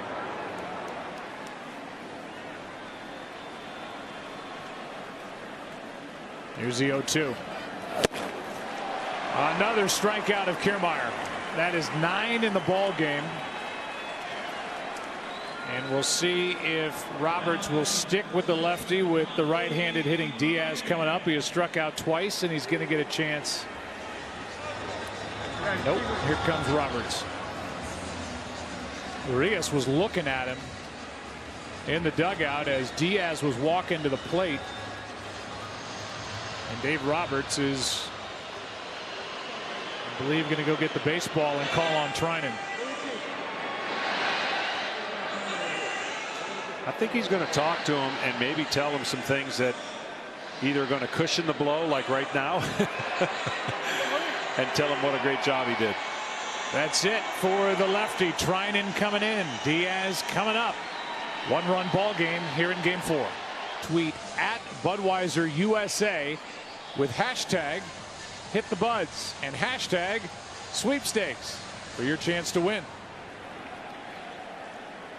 The batter is Yandy Diaz, who struck out twice against Julio Urias, 2 of his 9 strikeouts. And here's Blake Trinan, whose stuff has seemingly been getting better and better with every outing this postseason. 1 pitch. And the 5th inning is history. 6th inning now of Game 4. Home run by Hunter Renfroe. A blast to left. 3-2 Dodgers in Game 4. We're just in the 6th inning. Great ball game. Hunter Renfroe with a blast into left, and it is confirmed, John Smoltz. The Rays will employ their closer whenever they deem necessary, and we're not even near the end of this ball game in the 6th, but they want their big arm now. Very interesting, but so are the Rays, and a lot of things they do has science behind it. It's not throw it up to the air. They have what they believe a formula that gives them the best chance to be successful. You cannot argue with what they've done in the regular season. You might be able to argue some of the things they did when they were up 3-0 against the Astros, but they went on to win that series in 7, and right now they're trying to keep it a 1-run deficit here. They're just hunting a win, trying to even this World Series at 2-2 before Kershaw and Glasnow go at it tomorrow night. A rematch of Game 1, game the Dodgers won. There's a strike. So here's the counter argument. Sometimes when you have to use your relievers this much, like they did coming into this series, a 5-game series, 7-game series, without those days off, you lose just a little bit of that effectiveness the more they keep getting in the game. Even though it's only been a 60-game season, you're asking these guys to cover a lot of innings in really crucial games. They've been great. We'll see how the rest of this series plays out. Will Smith, an infield hit against Yarbrough, who went the first 3 and a third. Here is a 2-1. Good pitch. This guy's stuff is so nasty, Castillo. And his fastball at 97 is darting all over the place on top of that breaking ball. It's 2-2. There's the slider. I missed the slider. Being able to throw it. Here's a 2-2, and that's low and away. Full count.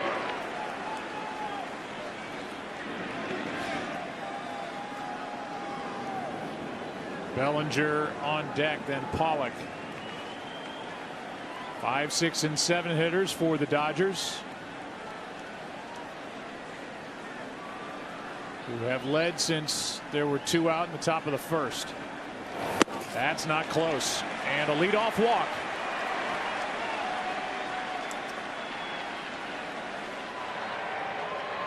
A new ballpark app integration with Snap allows fans to use different camera lenses featuring the World Series participants in Globe Life Field to wear a team cap, celebrate, put themselves into the crowd at the World Series.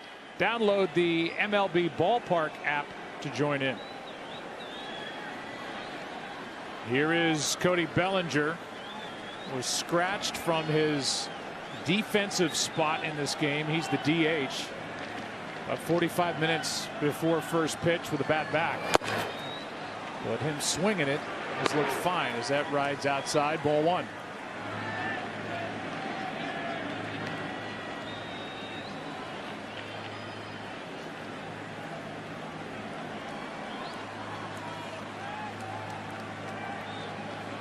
Yarbrough, Thompson, Fairbanks, Castillo.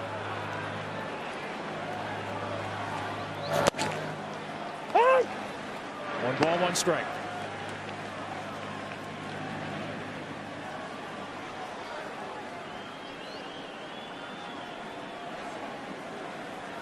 Bellinger was the last out. The starter Ryan Yarbrough picked up back in the 4th, and a double by Pollock. And Cash started going to the bullpen. Big swing. And the count 1-2. Yeah, that was the one he was hunting for. I mean, there is no doubt that Bellinger has, when he let go of a rubber band and you pull it back as far as you can, that's the kind of swing he has. Now, time will tell how long he can do that, but he's limber enough, even with a bad back.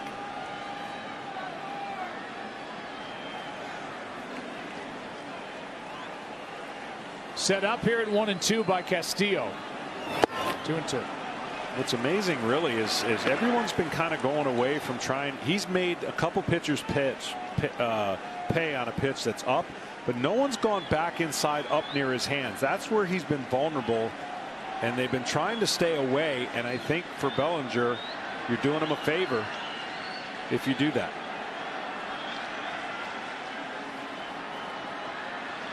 Leadoff walk now at 2-2. Swung on and missed.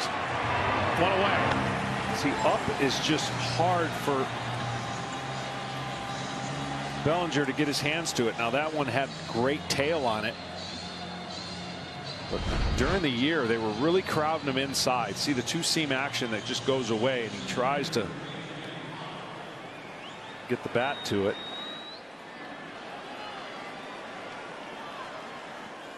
That'll bring in A.J. Pollock after the strikeout.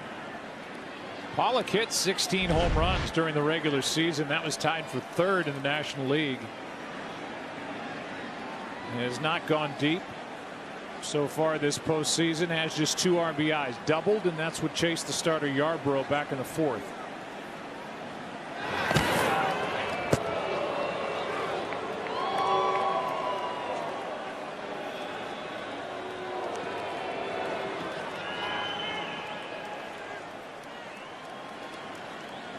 In case you're wondering, Will Smith, no steals during the regular season, no attempts.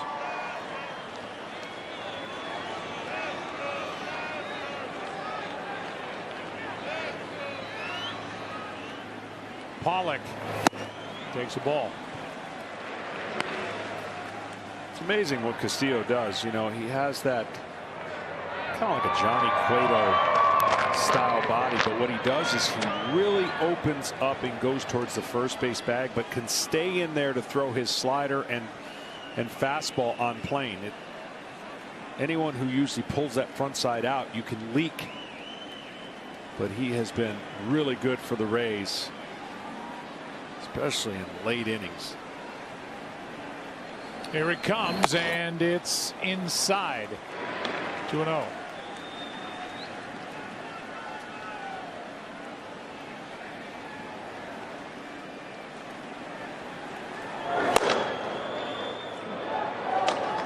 The left-hander getting ready in case Dave Roberts wants to go to his bench with Jock Peterson lurking over there. Taylor in the on-deck circle, and then another righty, Kike Hernandez. 2-0 pitch is outside. 3-0. I really think some of these moves that Kevin Cash has made is a little byproduct of maybe not having so much confidence in your offense, meaning you've got to keep it really tight and close. If you had an offense that could score a little bit more than the home run, you might be more patient with some of those pitchers and kind of play the game out a little bit. Pollock waits to the count in his favor, 3-0, and takes a walk, second of the inning.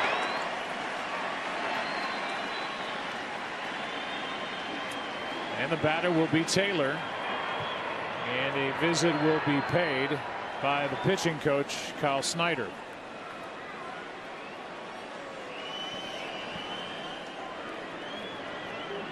So they will converse on the mound through a translator, and we'll give you a quick word from Bounty. Quick! The quicker picker-upper. Bounty.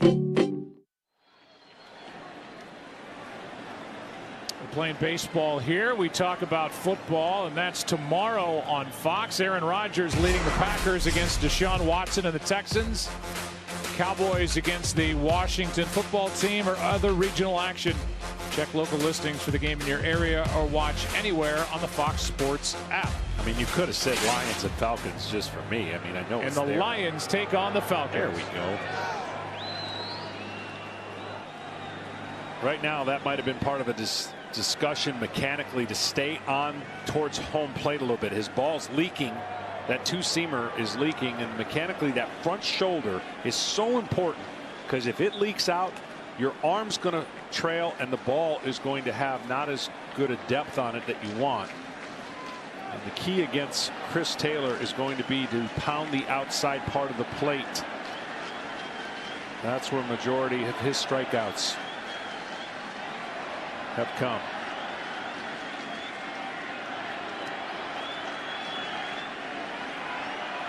Dodgers up by a run. Playing keep away here tonight. Cannot let one of those two-seam fastballs leak over the middle of the plate. Inner third is music to the ears of Chris Taylor. Castillo brings it, and off the end of the bat, foul. Dodgers were up 2-0 after home runs by Turner and Seager in the first and the third, respectively, and then the Rays got a run in the fourth. The Dodgers got a run in the fifth. The Rays got a run in the bottom of the fifth, and here we are in the sixth.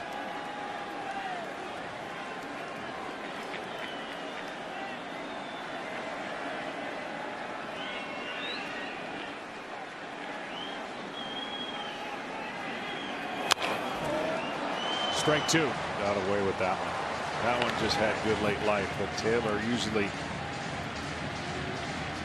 does damage with that pitch. I mean, that one came right in the nitro zone. See how he couldn't get the barrel of it. He caught the bottom of that ball instead of the top of it.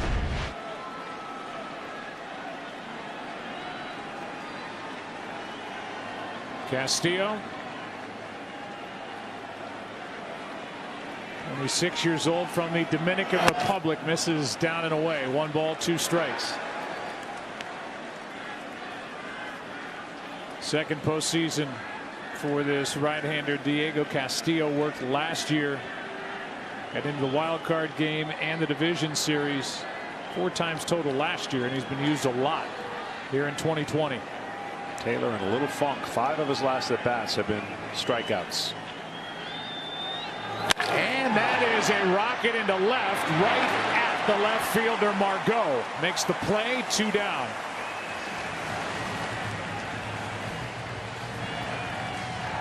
And the runners return to first and second with the number 9 man, Kike Hernandez, walking in. Taylor hit that ball right on the nose. Yeah, watch where this pitch is. It comes back over that middle third, and Taylor just had too much topspin there. Line drive right at the left fielder.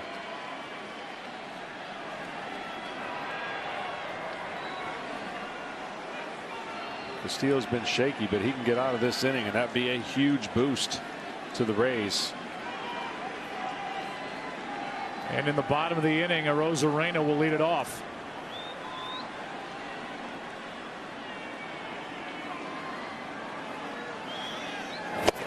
Strike 1 on Kike Hernandez.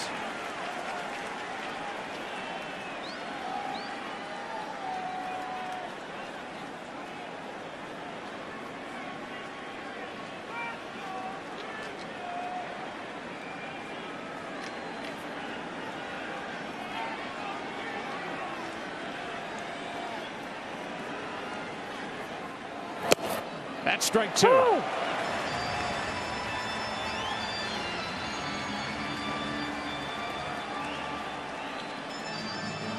Kike Hernandez with a game-tying home run in Game 7 of the NLCS. Happened with 2 out in the 6th.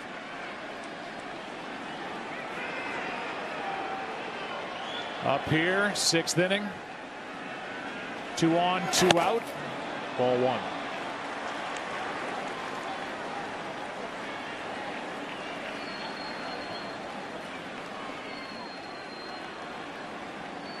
Free agent to be digs his way back in.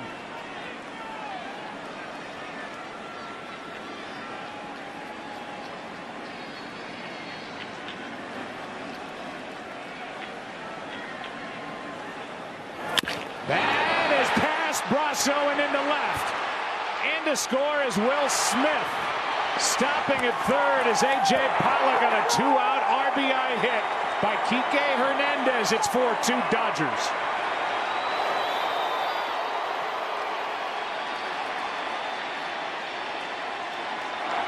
Well, the pitch that has been so good for Castillo has been the inconsistent one. That was a slider, and it stayed over the middle of the plate. 2 strikes. It's like a broken record with the Dodgers.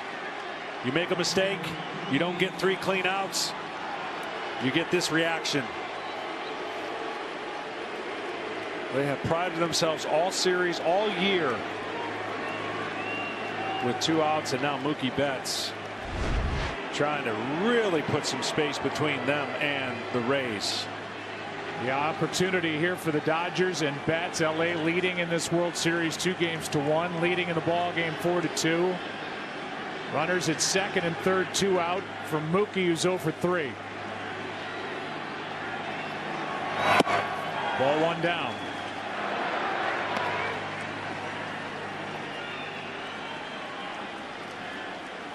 They just keep piling up 2-out runs. 54. And that average of 342 with 2 out and runners in scoring position. That's just ridiculous. 1-0. And I'll bet you very little percentage wise have they struck out with runners in scoring position. That's what makes them so difficult again.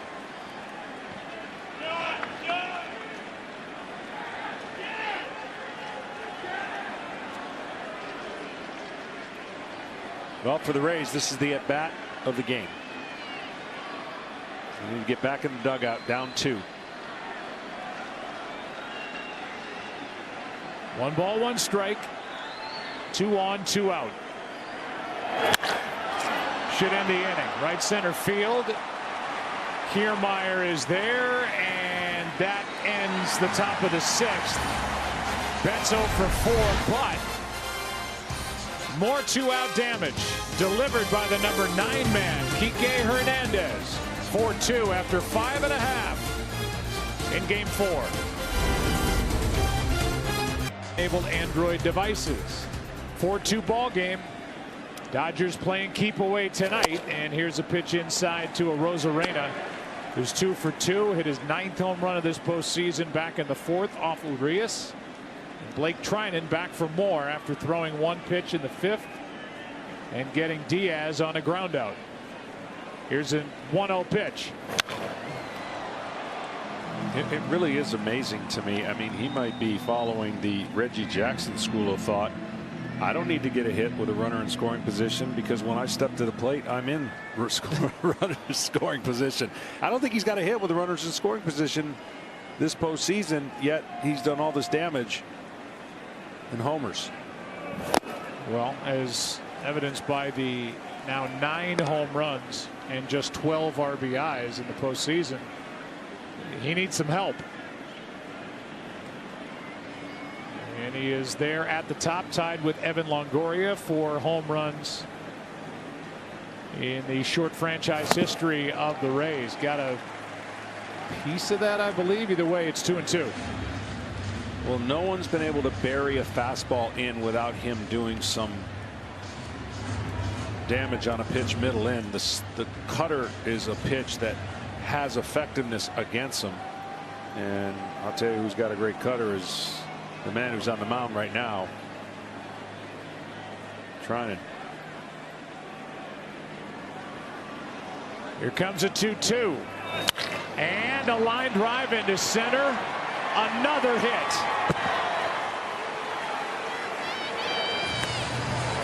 And nobody can get him out. Take a closer look. StatCast Insights powered by Google Cloud. This the hardest hit of the 2020 World Series. The Game 3 home run last night down the line off Kenley Jansen in the 9th. And here are all the home runs. All 9 of them, and where they've traveled this postseason. And again, because of the success he's had, the pitchers have the thought in their mind, don't make a mistake, and they're making a ton of mistakes against him, and he is making them pay. There's the 30 hard hit balls you saw right there. That pitch was right down the middle on a cutter, and he took advantage of it. So now the tying run at the plate. It's Ji-Man Choi batting for Mike Brasso.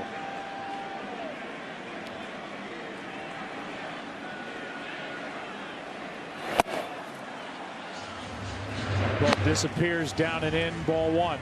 Here's the last pitch, and he's trying to go away, but see how it starts in and goes right down the middle? That is a huge mistake, and lucky it just stayed in the park for just a single. But Blake Trinan can induce ground balls about as good as anybody, and no better guy to get a ground ball right here if you're him in a potential double play.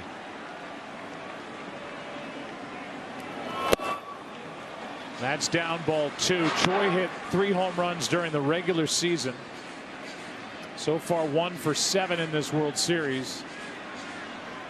He does have 2 home runs this postseason.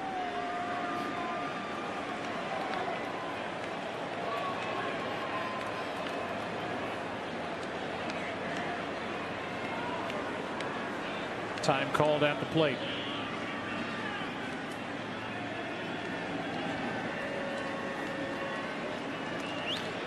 Choi, good low ball hitter and below the zone. He likes it down there. And that's down and in to make it 3-0.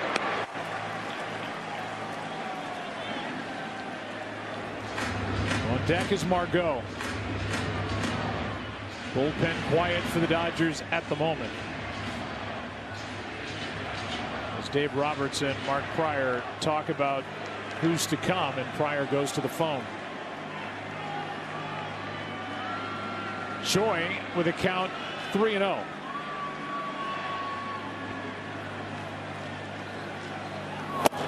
Three and one.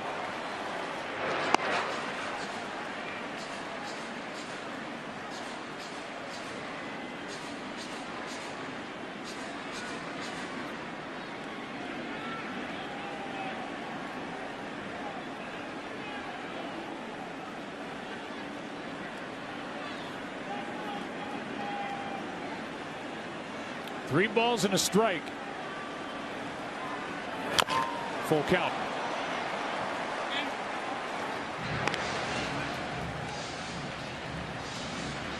And now the infield goes into a shift for the Dodgers. You talked about this coming on the air. Leadoff hitters trying to get something going early. They're trying to get stuff happening at the top of each inning. Yeah, and they've done a much better job. When you think about what their lack of success coming in here, 2 leadoff homers, and now a leadoff base hit. Choi waits. It was 3-0. Now it's 3-2. Out of play.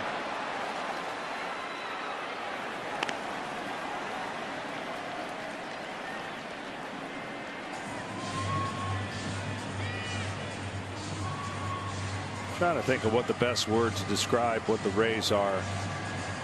I mean, scrappy comes to my mind, but that's not really accurate. They just they grind. They find ways, and they believe in themselves. Like they said, you'll hear a lot of things about the Rays. Not a lot of household names. Well, those names are starting to become bigger and bigger now that they got here. But every part of their team has a purpose and an importance. And they use more parts than anybody I can think of. Putting more men on the bench in this series than the Dodgers have, and they're using a pinch hitter. Runner goes on ball 4. And it's 2 on with nobody out as Choi off the bench draws a walk from Trinan. An opportunity is knocking for the Rays here in the 6th inning. Mark Pryor jogs out of the dugout to talk to Trinan.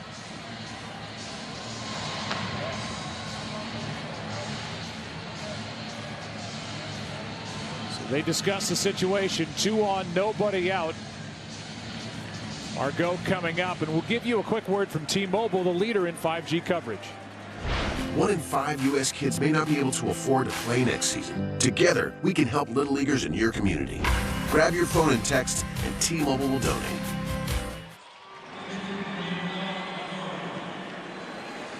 So Margot now will be lifted for the pinch hitter, Austin Meadows.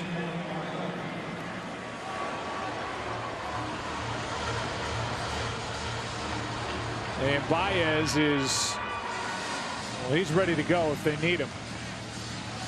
Been warming for a while. Good against left-handed hitters, but Roberts will stick with Trinan against Meadows.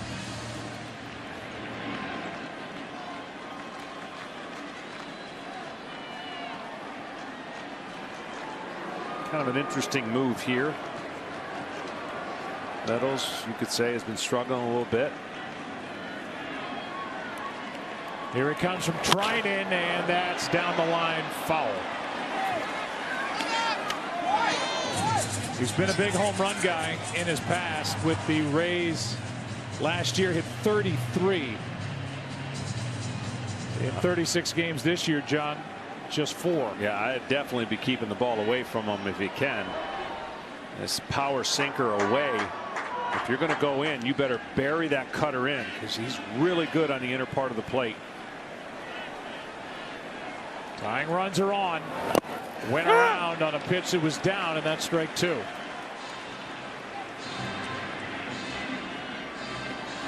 That's where they got to be, and he was really aggressive trying to get the barrel of the bat out to that ball that disappeared. Really never got it. And that ball hit the plate.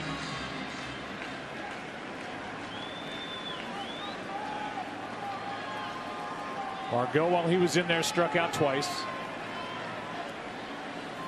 Meadows gets his chance here. 0-2. A strikeout on 3 pitches, 1 away.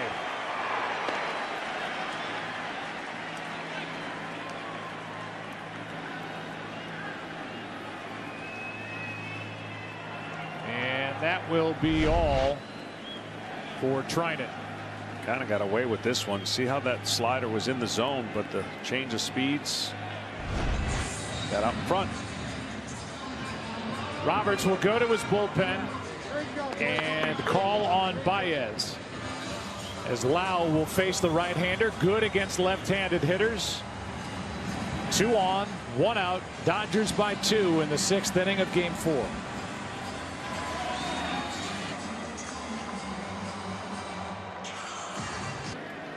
Even this game, 2 on, tying runs are on, 1 out, and Pedro Baez, who is very effective against left-handed hitters,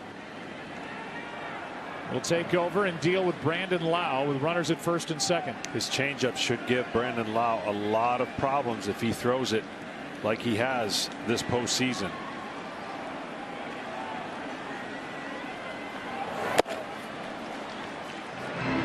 Missed with the first one. Here's what the lefties have done against him.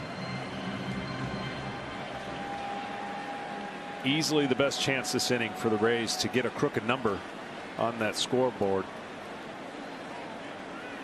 They've got their dangerous second baseman Brandon Lau at the plate. He's lined out and struck out.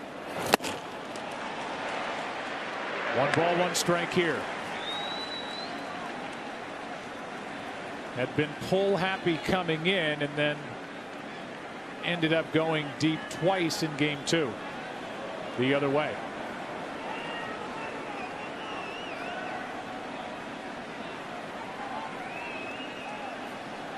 So the infield's playing Lau to pull. Here it is. Strike 2.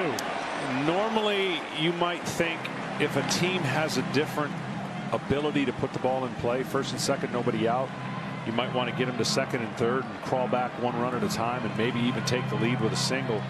But there's a little bit too much swing and miss in the Rays lineup. So they had first and second, nobody out. You saw a strikeout, and now Lau's trying to avoid another strikeout here.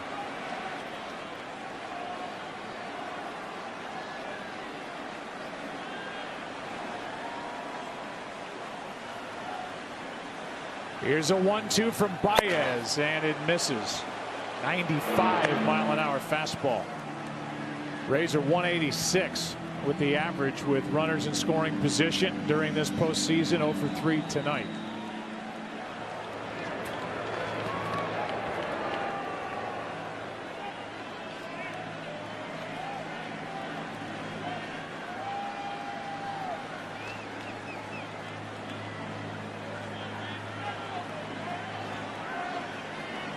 Baez brings it, and a high fly ball into left center field. Back at the wall, it is gone. Brandon Lau has put the Rays on top with a 3-run home run the other way. It's 5-4 Tampa Bay here in the 6th.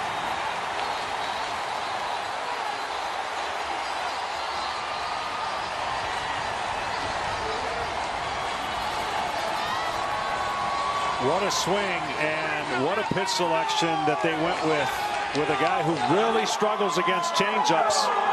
They went with the fastball and he went with it. And the Rays have really got their dugout in a frenzy. Finally leading in this game for the first time as they climb on top here in the bottom of the 6th inning. Rosarena got it started yet again. Then a walk, then a strikeout, a pitching change, and a home run by Lau. Yeah, I'm still sitting here, shocked they went with the change or the fastball up and away after some good changeups that he threw in that at bat. But as we mentioned, this was their best chance, and wow, did they cash in.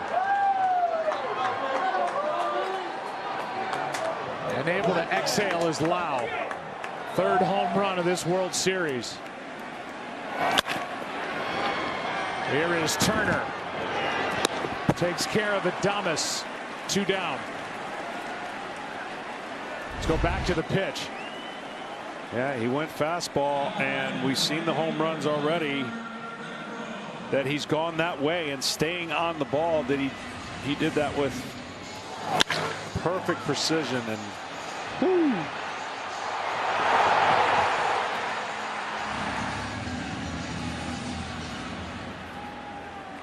Kiermaier loves it. Rosarena with his 3rd hit of the night got the inning going. Helped chase Trinan. And now with 2 out, the batter is Renfroe takes a strike.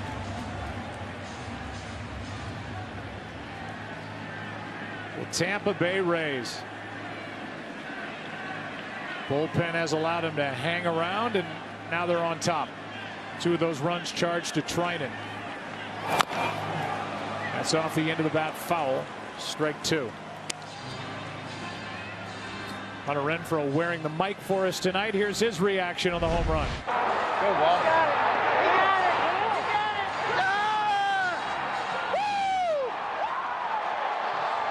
Let's go.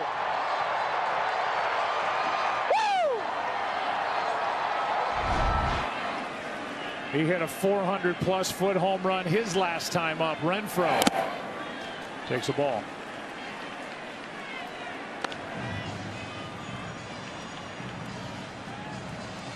The big bats are coming up for the Dodgers in the 7th. Seager, Turner, Muncy.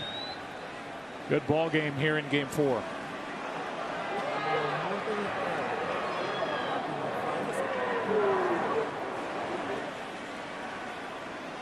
Renfroe strikes out, and the inning is over.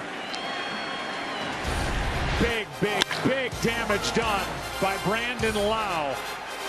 Another opposite field home run. His 3rd of the series, his 3rd of the entire year. Rays up by 1 after 6. Back after this from your local Fox station.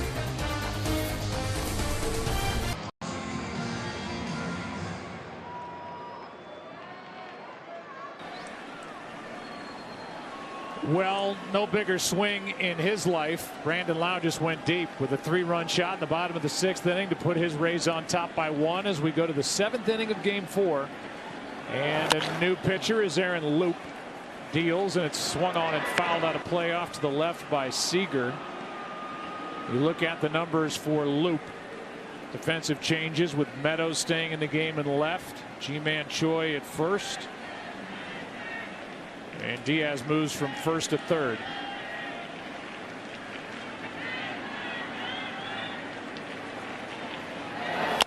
Seager grounds a base hit into right. He's hit the ball hard 4 times. He's 3 out of 4 with a home run, and he's on to start the 7th inning. Tying run aboard for the Dodgers. Yeah, he has been amazing. And the way that Dave Roberts has set up his lineup, you've got right, left, and left, which means that Loup has to face at least 1 right-hander. You'd think he's only in there for 3 batters, and then they might turn it into another guy. When you got to come into the bullpen and you got to use this many arms to get this many outs on both sides, you're asking everybody to be really good, and so far that has not been the case. Justin Turner takes a ball. He homered in the first inning. If you're just joining us, became the first player in World Series history to go deep in the first inning in back-to-back games. He's got a Dodgers record 12 postseason home runs. That's not close from Loop, and it's 2-0. And the point that I'm making is, Urias was absolutely dominating. He did give up a couple runs and was 1 out away from finishing the 5th, but now there'll be a bunch of changes on both sides to try to finish this game out. That is strike 1 on Turner. A lot of outs to go before the end of game 4 as the big right-hander Anderson gets loose.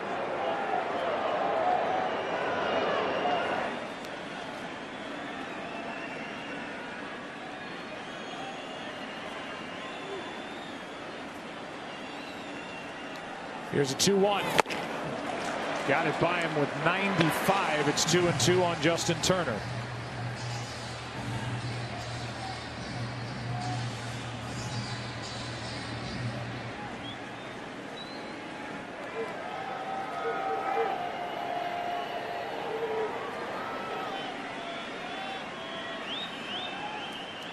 The next. All the way. The Rays can turn the word bullpen into a verb. And they are bullpenning here tonight. And to show you how dominant that pen can be, Tampa Bay 30-1 regular and postseason when they score 5 or more runs. Here comes a 2-2 and a line drive base hit into left center. That will send Seager over to third. Digging for second is Turner, and he is safe with another extra base hit. Second and third, nobody out here in the 7th for LA.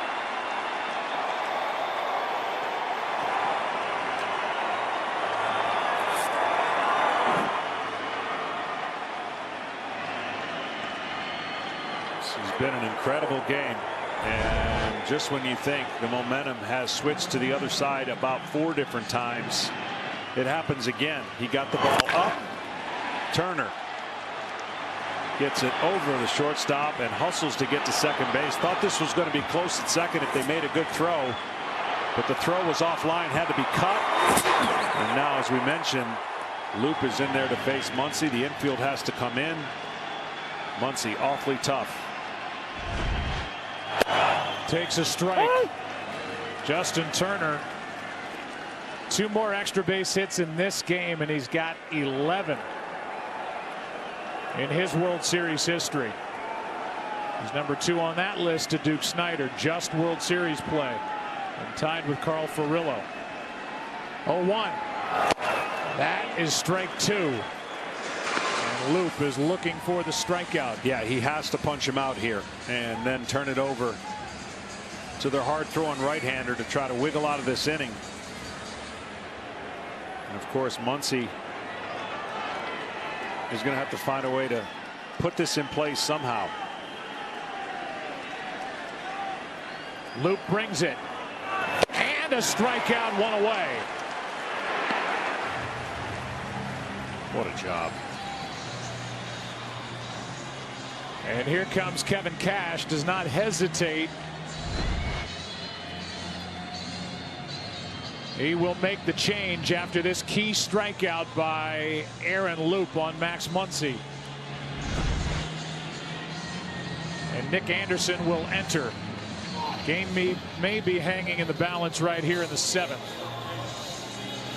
It was second and third, nobody out. It's second and third, 1 out.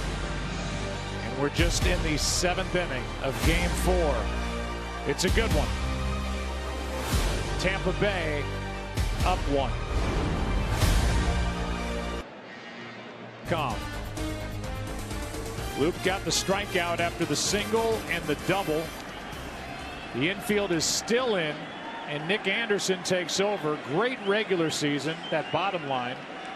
A little more hittable this postseason with a lot of work.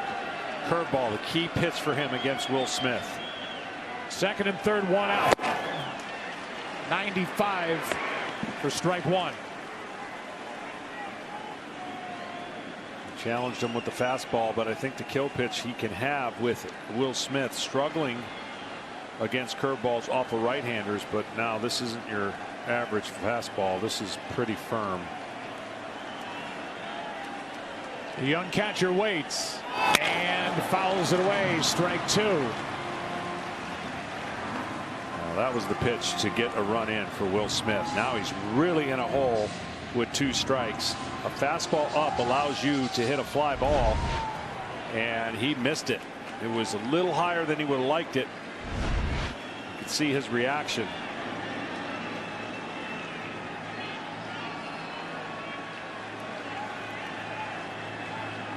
Seager at third, Turner at second, one out. 0-2. A strikeout, 2 down. I'll tell you something right now. If the Rays are able to win this game, this inning will be the highlight inning for more than one reason. The previous half inning got him the lead, but this inning had him in a mess. Second and third, nobody out. And they're going to walk Bellinger. Dave Roberts is going to bring in Jock Peterson. So the intentional pass to Cody Bellinger.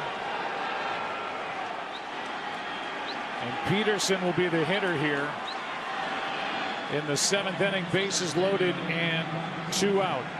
Well, you can do this if you have confidence in your reliever is going to throw strikes, and certainly they have that confidence with Nick Anderson. And this is a really interesting battle because even though Peterson's coming off the bench, I don't think he's ever stepped in the box that didn't swing from his heels on fastballs over 95. Pretty darn good success on high and high velocity. You're going to have that right here. It's an interesting decision as well to pass Cody Bellinger, who has struggled with high heat at times this postseason. He gets the walk.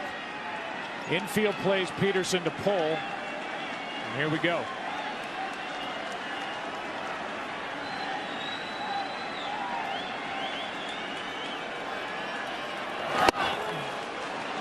Strike one. Great pitch. Great first pitch. A guy who loves the fastballs. Make him think you're getting one. And drop that power breaking ball on him.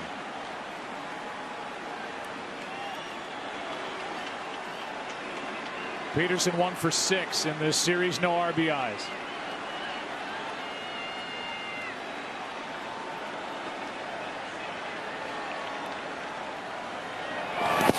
What a good block by Zunino. He's done that all postseason.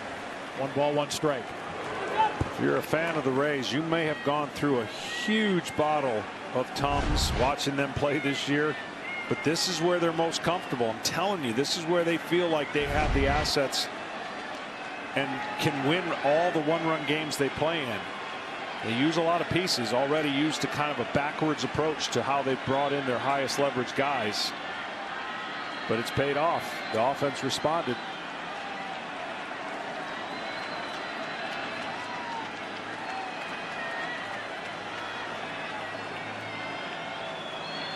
Bases loaded, 2 out. Ball 2. Rays have already used Pete Fairbanks, Diego Castillo. Now they have Nick Anderson following Aaron Loup. I would think a 2-1 curveball. If you got the confidence you can start it over the plate, I would be hard pressed to think Jock Peterson wouldn't swing thinking another fastball ahead in the count. 2-1's coming right here. Not close.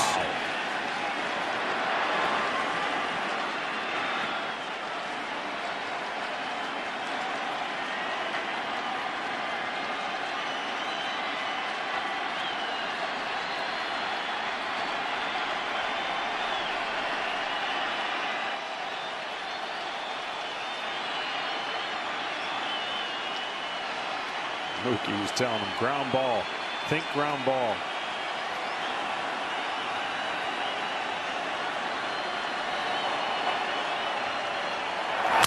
That is off the glove and into right. 2 runs are going to score, and now Bellinger trapped in a rundown, tagged out, but Peterson has delivered off the bench. A 2-out, 2-run pinch hit on a knock into right, and the Dodgers are back on top here in Game 4. I just can't keep stopping saying, wow.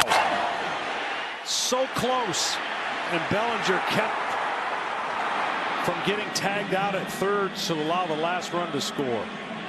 Brandon Lowe tucked into shallow right, and that hooking line drive off the edge of his glove. And Jock Peterson, with the biggest hit of his career, has put the Dodgers on top. Time to stretch. Well, Brandon Lowe has hit the mountaintop with a 3-run home run in the bottom of the 6th, and now he's beside himself that he did not catch that ball off the bat of Jock Peterson. Gave it all he had to his right, tucked into shallow right. We're going to show you the base running that happened a moment ago as Baez goes back to work, and Zunino comes up empty, strike 1. 6-5 LA now, bottom of the 7th. We are a long way from the end of this ball game.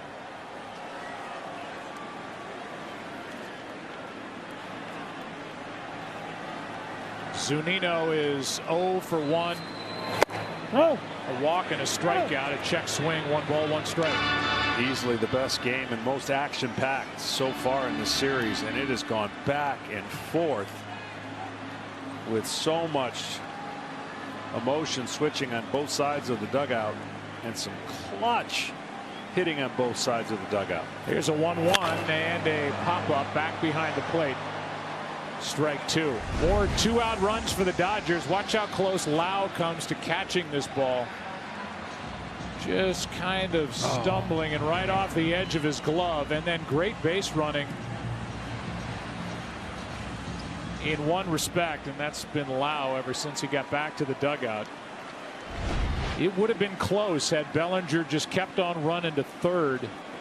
So whether that second run would have scored. Here's a 1-2 and a strikeout for out number 1 in the 7th.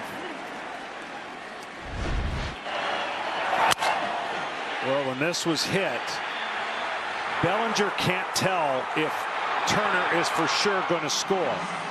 So what he does is the next best thing. When he turns around and looks where the throw is, you can't have the same. You can't turn and watch Turner and the throw. So he did the next best thing and made sure that he didn't get tagged out before Turner scored. He did. That second run wouldn't have counted. Chris Taylor now moves to center. Peterson, who is a hero at the moment for the Dodgers in the ballgame, and left. You saw him a second ago. And here's Kiermaier. Strike 1.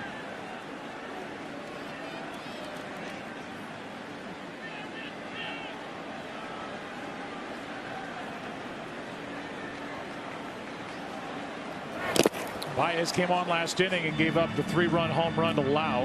Got the next 2. He gets the first out here in the 7th. The count 1-1 on Kiermaier. What a game.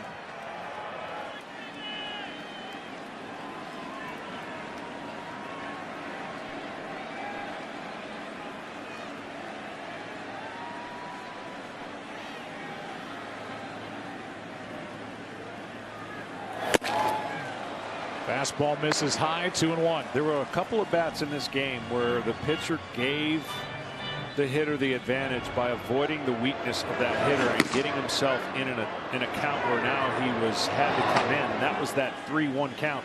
Remember that at bat to Peterson started off with a curveball swing and a miss to go 0-1. Here's one into right. This one is way out of here, and Game 4 is tied. Kiermaier touches one off into right.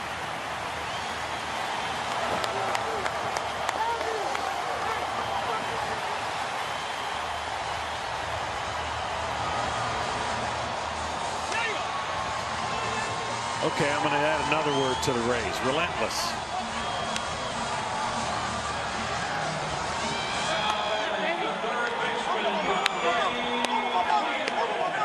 Kiermaier, the 31st round pick, grew up in the organization, just crunched one into right. And Baez, who's in the ball game because of how effective he is against left-handed hitters, has allowed 2 home runs to lefties. And he deals down for ball 1 to Yandy Diaz.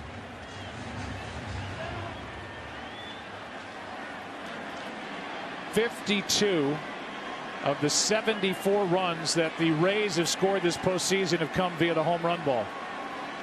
All 6 tonight. That's down in the count 2-0. All right, well, we started out by saying we'll have to wait for the first base coach Timmons to go do his push-ups, but 50 push-ups was going to be a good formula. That meant 5 runs. Well, now they got 6. Even though they're not leading, they're tied. So he'll have to do 60.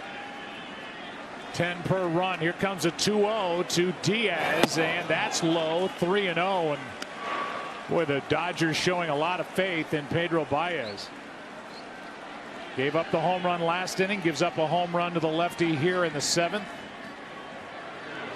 And Randy Arozarena waits to hit next.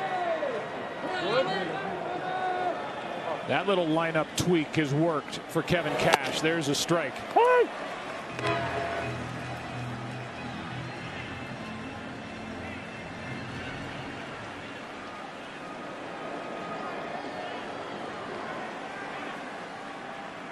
Diaz looking for his first postseason home run. Here's a 3-1 in the dirt. A 1-out walk. The go-ahead run is on with Arozarena coming up. Back to the home run.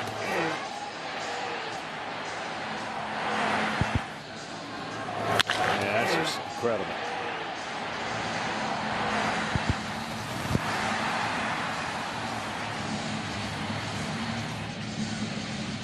Now Wendell is going to come off the bench and run for Yandy Diaz.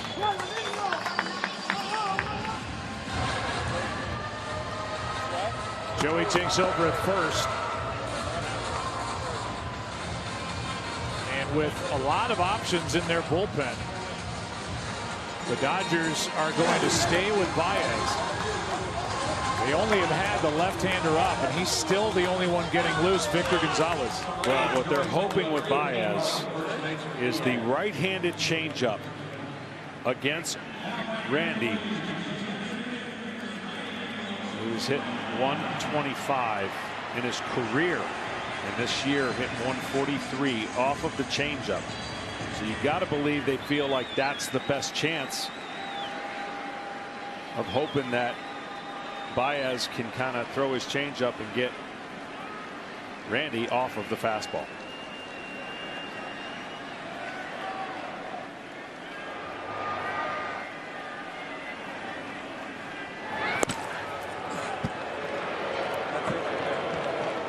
Now Kolarek is up. He just started loosening. It's been Victor Gonzalez with the left-handed hitting G-Man Choi on deck.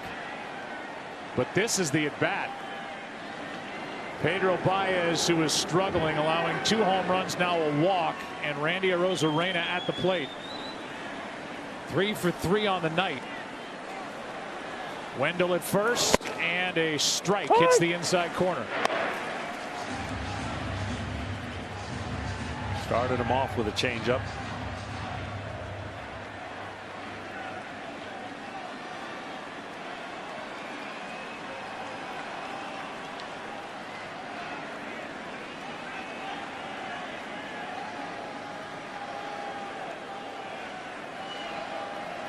Oh, 1 up the middle, and a step and a throw.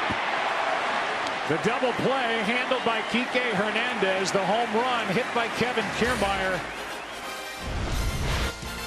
And how about the emotions of the last half hour? The Dodgers highs, lows, the Rays highs, lows. It's 6-6 after 7. What a game 4. Earlier, 7 half innings in a row with a run scoring. At least a run by both teams. That is the most in World Series history in a single game. So who can put up a 0? That's the question as we go through the last couple of frames. So what are we up to? How many records? We got to find this out. We got to see. They're all over the places. Anderson goes back to work. Chris Taylor first up. And we'll just run like a ticker on the bottom of the screen with every record that's been broken here in this game. Taylor 0 for 3 takes high from Nick Anderson, and we're underway in the 8th. Taylor lined out to left his last time up. Hernandez and Betts the next 2. That's out of play. 1 ball, 1 strike. I tell you what, Rays fans have been used to this, but I don't know how you can. It is unreal to watch the Rays do this all year, and they have. It's what they do. They win the close games. Sitting on your edge of the seat most of the time watching them, though. Here is a 1-1 pitch from Anderson. Top of the zone for strike number 2.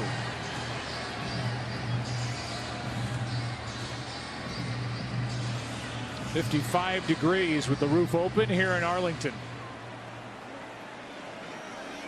Well, the Rays know how important this game is. They've lost home field advantage by the Dodgers winning a game, so they got to get it back to their home version by winning one of these next 2. That's out of play again. I mean, last year we saw the craziest of all crazy series where no home team won a game in the traditional sense, being at each park.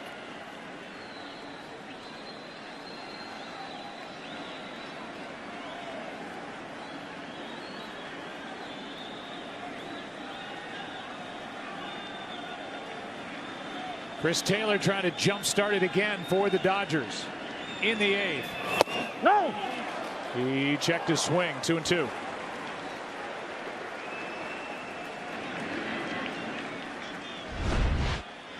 This was close.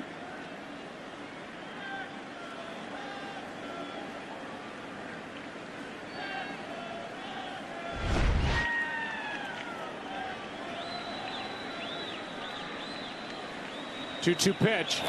That is hit well into left. Back at the wall. It's up against. Taylor is going to dig into second. The play's in front of him. He'll hold there with a leadoff stand-up double. And here come the Dodgers in the 8th.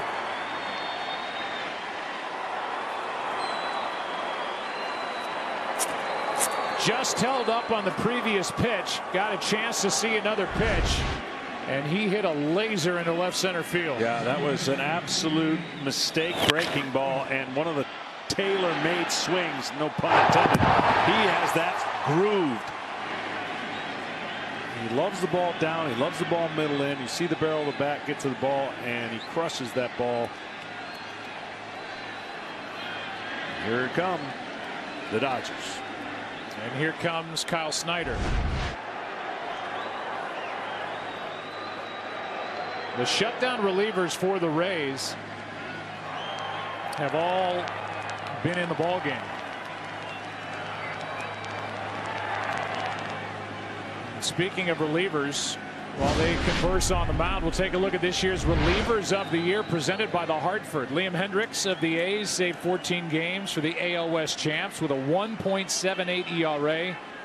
He allowed a home run, by the way, on opening day, did not allow another for the rest of the year. Devin Williams of the Brewers had a microscopic 0.33 ERA. A middle reliever, only allowed 1 earned run the entire season. Had 53 strikeouts and 27 innings pitched. Hendricks from Perth, Australia. Williams from Greater St. Louis, Hazelwood, Missouri. But right now we focus on the bullpens. The guy on the mound, Nick Anderson. The right-hander Curtis, and the left-hander Sheriff getting loose for Tampa Bay.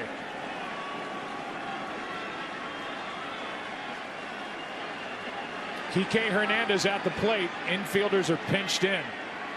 especially Choi at first. High for ball one.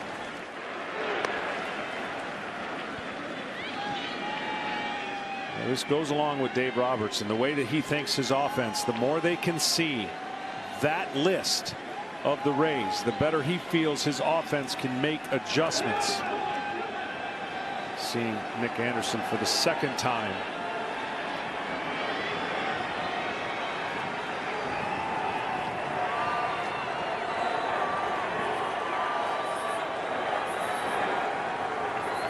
Showing bunt early. And bunts it in the air for the out. One away as Wendell is there, barely had to move. And Hernandez, who had an RBI double his last time up, with that soft line drive on the bunt attempt for out number one in the eighth. Well, the reason you do that there is you got one of the best contact hitters in all of baseball, Mookie Betts, on deck. So you like his chances with a runner on third and less than 2 outs. But the high fastball made it difficult to get that bunt down because the barrel of the bat was too low. Here is Betts. Big swing. Fouled it straight back. Strike one. Remember, the Dodgers carried 15 pitchers on their roster in this final round of the postseason. The Rays 13.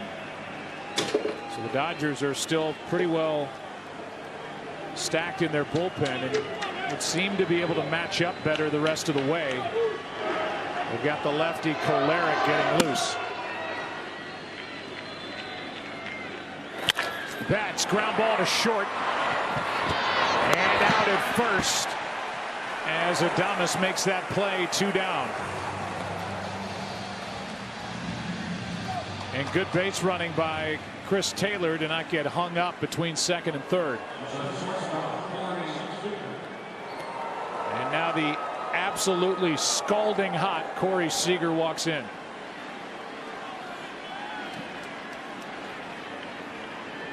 I mean, my gosh, can they keep doing it with 2 outs? Well, I mean, on some level, the Dodgers would seem to have this inning right where they want it. A runner in scoring position and 2 down. Adding to their record seemingly every inning. And as Anderson steps off and goes through this scouting report in his pocket again. The go-ahead run at second with 2 down.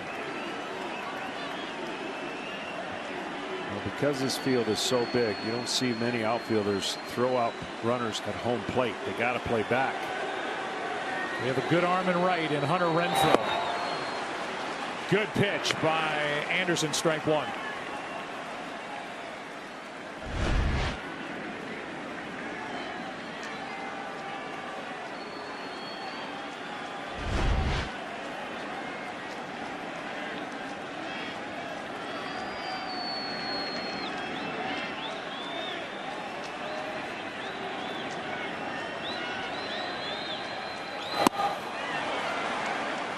One ball, 1 strike. Seager is protected by Justin Turner, who's on deck.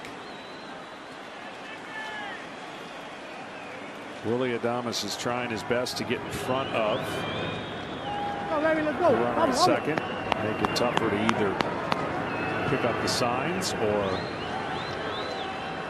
relay information. Then he'll dart out of the way right before the pitch.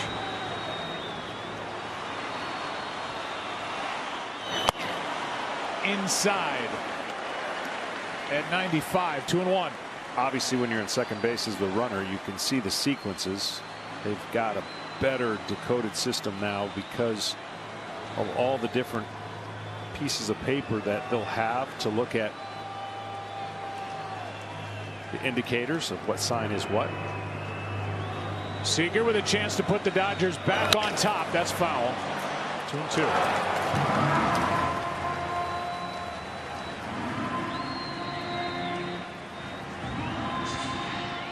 The reason the left-hander Kolarek's getting ready for LA in their bullpen.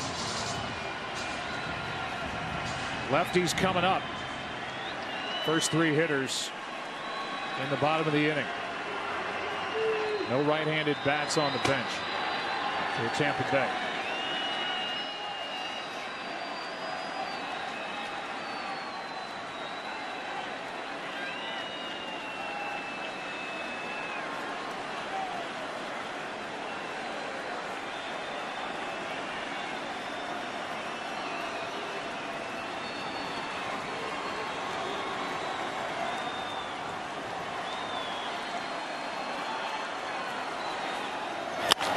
Seager, a little flare, shallow left. Dodgers back on top. Another 2-out run scoring here in the 8th. And it's 7-6 LA, and Corey Seager has delivered yet again.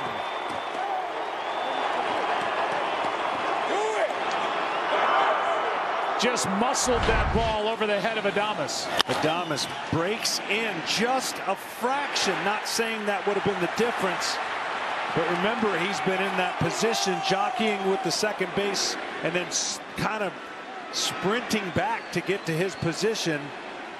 And you just wonder if all that movement caused a little bit of a misread off the bat. And there's the signs for barrels are overrated. And what an opportunity for barrels to overrated to gain the lead again. A flare over the head of Adames, who'd been in front of the runner Taylor, getting behind the runner Taylor when the pitch is delivered, broke in, couldn't recover. And Corey Seager with 4 hits in the ballgame.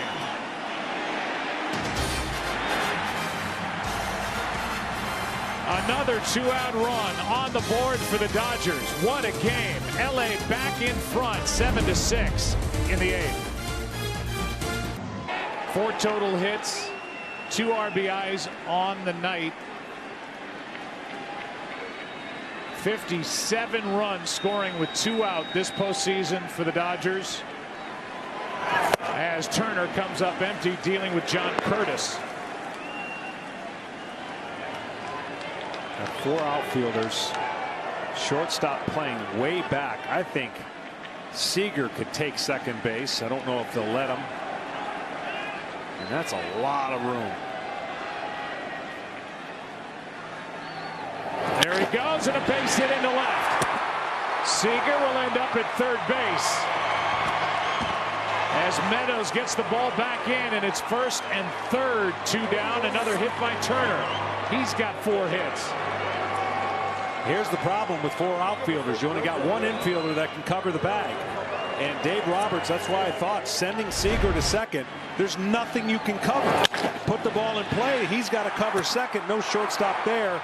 And once again, the Dodgers have had success with the 4 outfield alignment and success hitting the ball on the ground when they need to. And they're continuing what has been already a classic game. One that I can never remember having so many runs after each other's keep scoring. 4 hits out of the number 2 spot, 4 hits now out of the number 3 spot, and Max Muncy has a chance with first and third 2 down to add to a 7-6 lead. Takes a strike.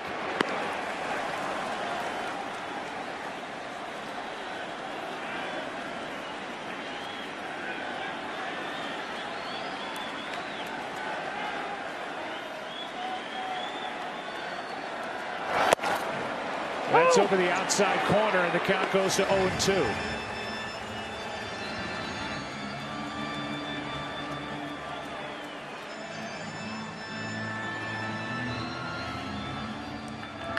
Two out runs all night.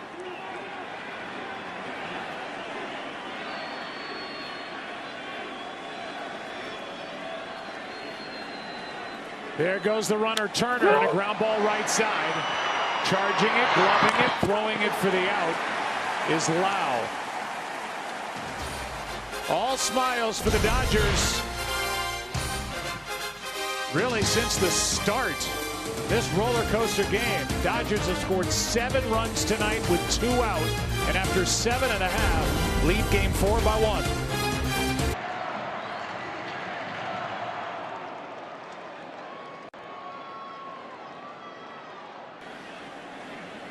Well, you just can't play any better than that man, Corey Seager. A 2-out RBI hit. Again, all 7 runs have scored with 2 out tonight by the Dodgers. They continue to add to their record. Pitch, hit, and run presented by MLB Network, Major League Baseball's free skills competition for boys and girls 7 to 14. Sign up now to host a free competition in your local community at pitchhitrun.com. Adam Kolarek into the game, misses inside as Ji-Man Choi, who pinch hit in the 6th inning, showed bunt, took a ball, and it's been 10 days since Kolarek last pitched. Yeah, Choi never swings at the first pitch. Kolarek thought he had a strike. But that is a long time in between outings for a reliever, for sure. High and tight, showing bunt again. Just taking in the count 2-0.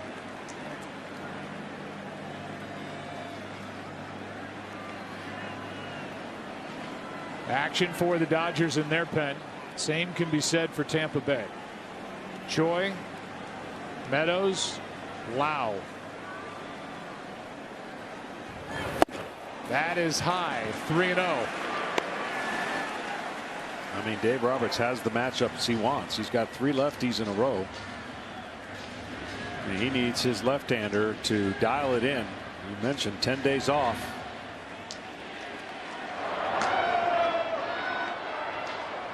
Gratterall getting ready, but it'll be a few batters before we see him. Here's a 3-0. A 4-pitch walk, and the tying run is on with nobody out.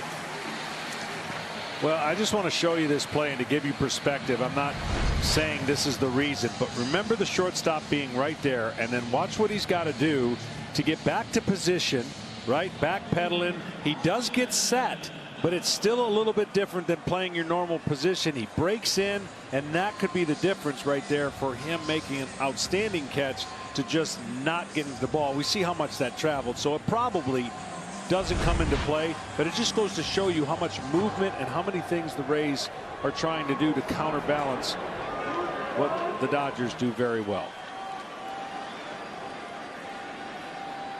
Kolarek issues the walk, now deals with Meadows. Austin waits and takes strike 1. Pinch hit in the 6th and struck out. That was against Trinan. 8 half innings. We have seen a run in every one of the last ones. That's a World Series record. Here's one into center field. Taylor is there for out number 1. And Kolarek now has to face just one more batter. That batter is Brandon Lau. The probables tomorrow. We go back to where we started. Game 5 on a Sunday night. Clayton Kershaw and Tyler Glasnow. And both of those pitchers, based on the way this game has gone, you would think would need to throw some innings for their respective clubs. Pretty much all year, Clayton Kershaw averaging over six plus an inning a game. There's a strike, zips in at 91 to Brandon Lau, who has 3 home runs in this World Series, and all 3 have gone to the left of straightaway center field. He has the biggest swing of the night for the Rays so far. Put them up by 1 when he took Baez deep in the 6th. Well, that flyout was huge, because if Dave Roberts wants to, this could be the last batter that Kolarek faces. And he could bring in Gratterall to face. Don't know if he could get him 4 outs if he wanted. Here it comes, and a swing and a miss by Lau. 2 out. Roberts doesn't hesitate, goes right to the steps with Willie Adames coming up.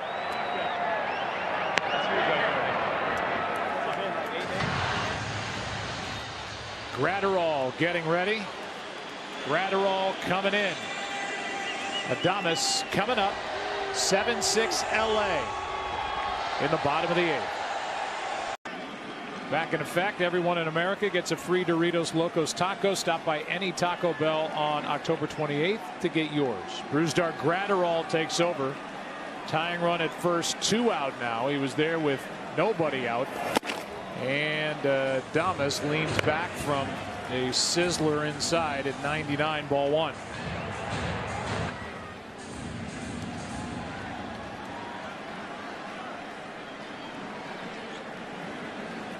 Dodgers trying to put up the first 0 on the scoreboard since the top of the 4th.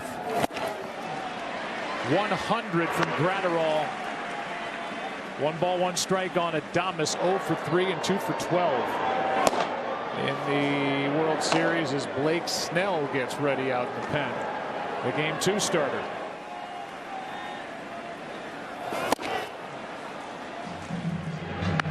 Two and 1. Well, that's arm speed, but it's a little bit late right now. He's thrown 2 up and in. You want to get down through the ball. You leave it in the wrong spot at 100 miles an hour. Adames could do something with it. Tying run at first, 2 out, and Adames, a little flare into left field. This ball is going to fall for a hit, and it's 2 on with 2 out as it drops in front of Peterson and out of the reach of Seager. And I'll tell you why that was huge, besides keeping the line going here in this inning. You want to get your best hitter up in the 9th inning. And he's one more hitter away from that happening. Now a pinch runner for Choi. 2 more hitters in theory, but Brett Phillips takes over at second base.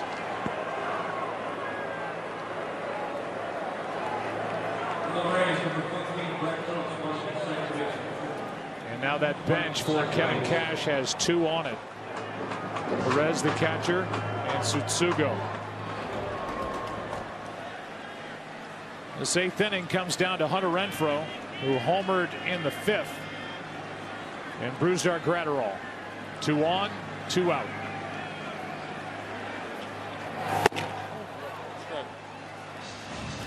I mean, that was right down the middle, but he crossed him up, and it might have crossed up the home plate umpire, but that pitch split the strike zone, and he's going to allow him to go out to the mound to kind of check out what went wrong in the signs. But where he was set up for an inside sinker, and watch where that pitch ended up. I mean, it was right there. A called ball 1.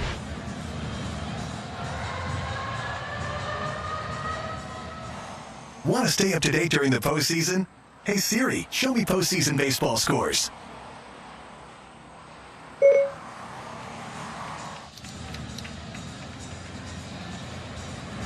So 1-0 on Hunter Renfroe.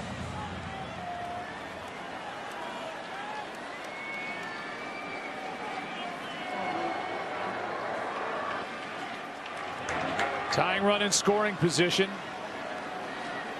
Phillips at second base, and that is a ball high. 2-0.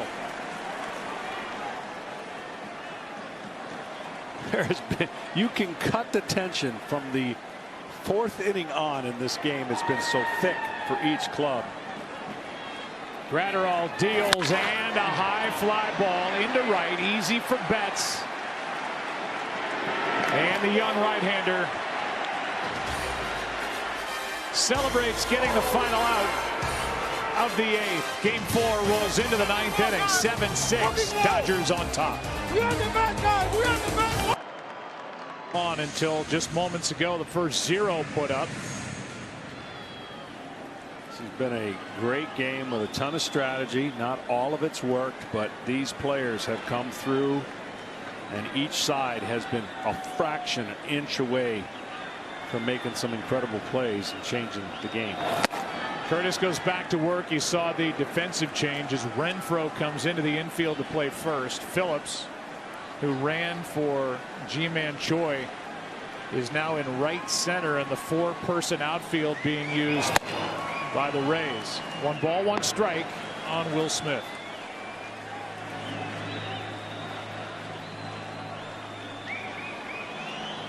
Kevin Cash, we talked to him about this defense before the game. He loves it. Feels like it also could get into the head of the hitter. Here's a fly ball. That'll find one of these 4 outfielders. And it's Meadows in left. 1 out in the 9th. Our dynamic plays of the game presented by Hankook Tire. In the first inning, Justin Turner went deep. In the 3rd inning, Corey Seager went deep. For each guy, 1 of 4 hits tonight. There's the damage done by the 2 and 3 hitters in the Dodger lineup, the first teammates in World Series history with 4+ hits and a home run each in a single World Series game. Well, the Rays in the regular season employed this quite a bit, and they only gave up 1 double or triple. Here's another chance off the bat of Cody Bellinger. Left center field and hauled in. Minus the 3 home runs, because it doesn't matter how many outfielders you have. Home runs are hit over the fence. So they were able to keep the doubles and the triples at bay with the 4 outfielders. Kenley Jansen getting loose. Kiermaier just made that last catch. It'll be the 8, 9, and 1 hitters, 1 spot away from Arozarena in the bottom of the inning.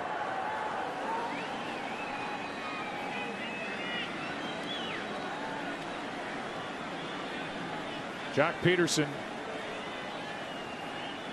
came off the bench and delivered a 2-out, 2-run single in the 7th.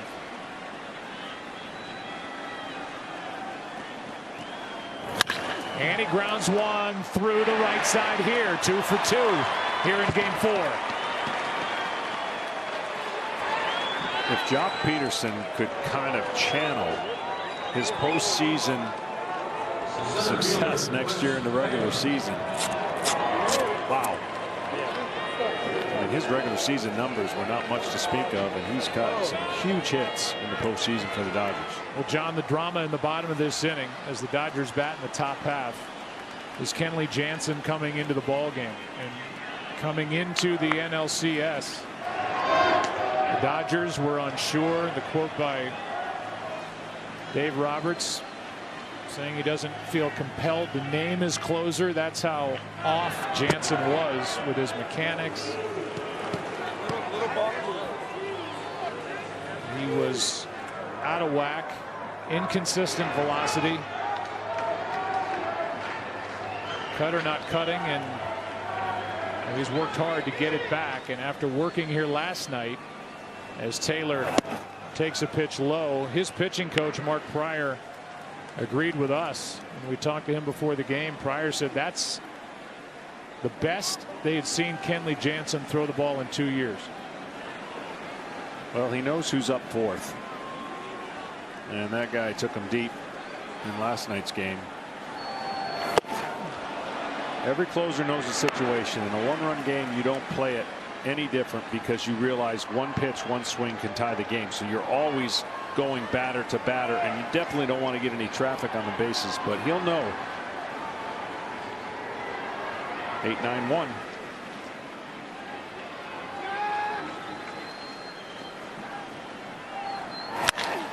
Taylor hits it in the air to right, and that will send game number 4 with all these twists and turns into the bottom of the 9th inning.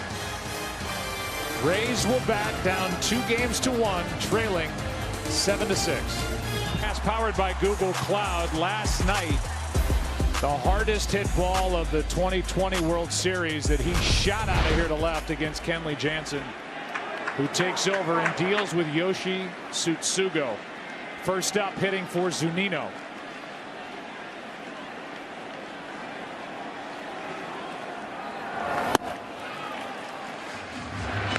And the first from Jansen misses for ball 1.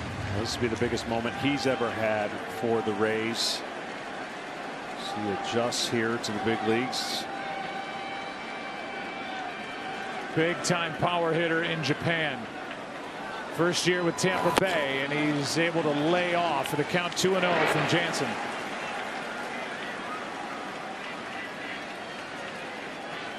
Regular season hit 8.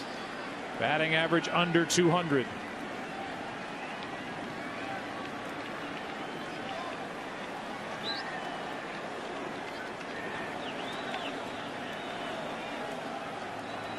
Here it comes.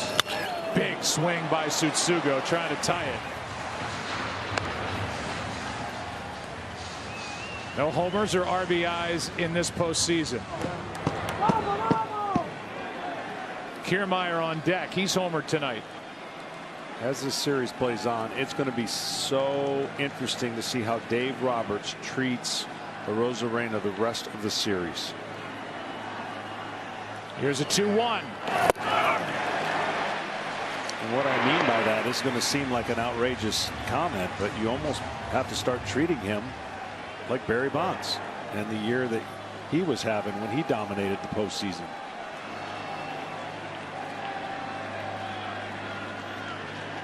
Which means a few more walks.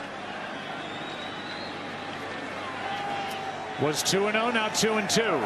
Now strikeout starts the bottom of the ninth. 1 away.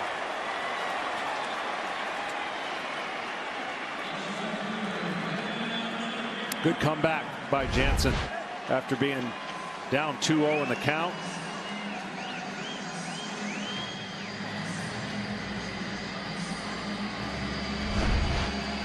Gratterall celebrates in the dugout. Kenley Jansen is the all-time saves leader for the Dodger franchise.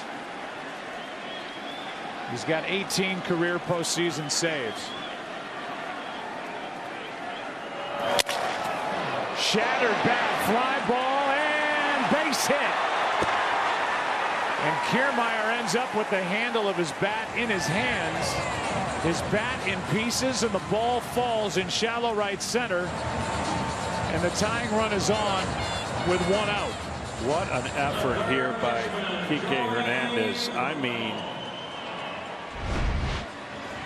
the bat is shattered, as you mentioned. I mean, just destroyed, but a huge hit, and barring a double play, Arozarena will be coming up. What an effort there, though. Laid out. Well, the focus right now is on, boy, he came within inches. Focus is on Joey Wendell. A check on the run. But the other piece of this puzzle is, remember that behind Arozarena, Brasso started there, then Ji-Man Choi, and right now it's Brett Phillips. Yeah, and you can run off of Jansen, but I don't know that they're going to want that to happen for a couple reasons.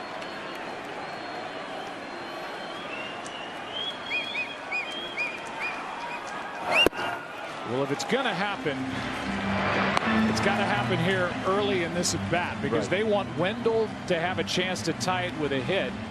You'd be hard pressed to believe that the Dodgers would pitch to Arozarena with Phillips hitting behind him.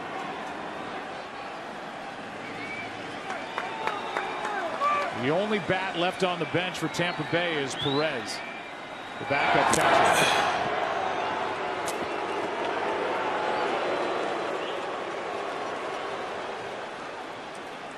Seager is right behind the bag and will come in if Kiermaier takes off. 0 for 1 this postseason trying to steal. Big swing by Wendell. 1 ball, 1 strike. So Kiermaier 8 for 9 during the regular season in the stolen base department.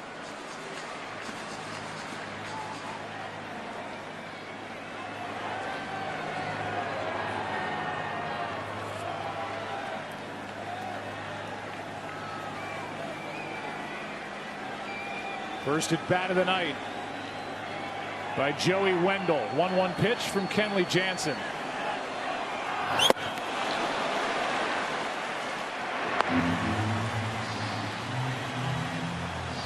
Do you send the runner here with a 2-1 count? Tell you, it's definitely, you know, the slow delivery of Jansen allows a good base runner to steal, but keeping Turner at first base, I mean, that's the hole that Wendell would like to utilize. Not going. And a line drive into left center field. Back is Peterson. Grabs it. Out number 2. And the Dodgers are 1 out away from the 3-1 advantage as Peterson made a nice play to his left. And now Arozarena. And if you walk Arozarena, you put the tying run in scoring position, and out of the dugout comes Mark Pryor. And we'll figure out fast what the decision is.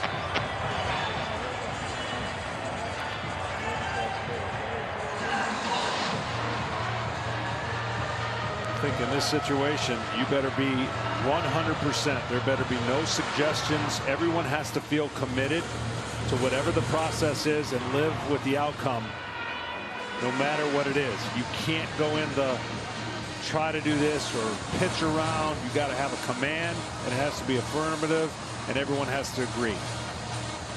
The Bonds treatment was at its height back in '98 when Buck Showalter of Arizona walked Berry with the bases loaded in the bottom of the 9th and 2 out. The score was 8-6. It made the game 8-7, and Arizona won the game 8-7. You talked about the Bonds treatment with the Arozarena. Let's see what they do with him here. If you put him on, the tying run is in scoring position with 2 out. And here early, they'll pitch to him.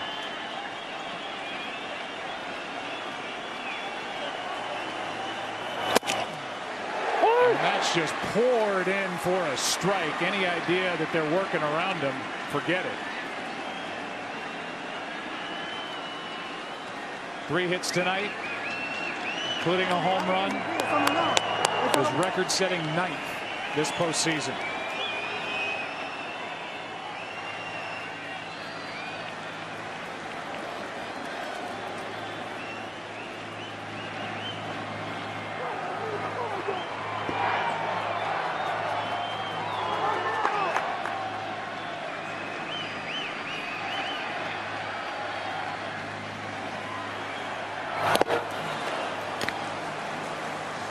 One ball, one strike.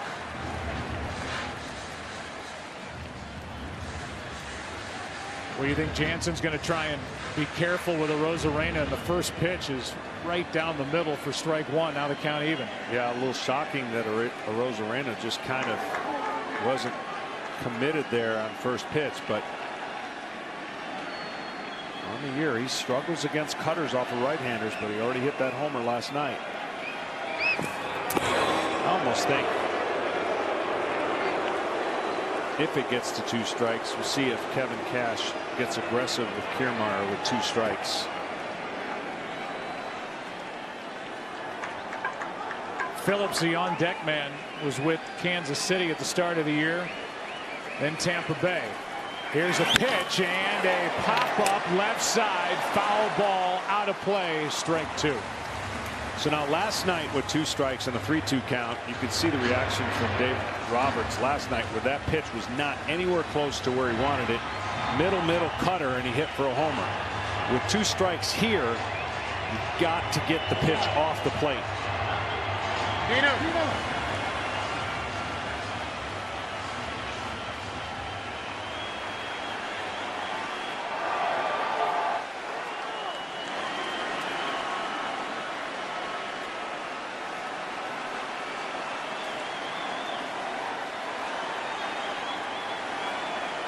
1-2 pitch. Just outside. That was a great pitch and a great take. I don't know that they go hand in hand. It might have been so much that it locked him up, but that's where that pitch needed to be. Wow.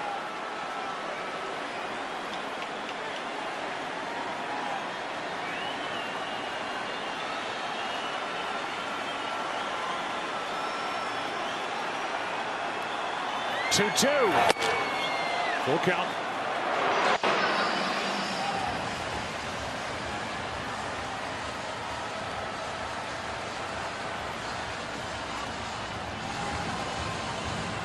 I would assume Kenley Jansen tries to make the perfect pitch, and if he walks him, he walks him. Yeah, That's what they discussed. I guarantee you, trying to make them hit your best cutter you got. Runner will go. And a slow roller to third. That is foul.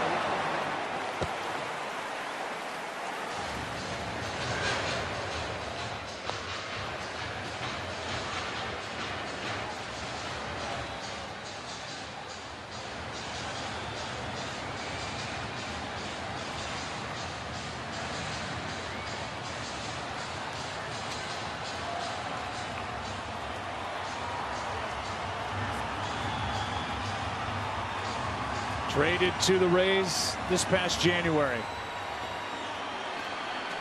A postseason superstar. And you got to remember, he's a good low ball hitter. Not as good up in the zone. Runner goes 3-2 and bounces in there. Smith locates it. It's 2 on with 2 out. And the Rays are going to ask for the biggest hit in the life of Brett Phillips.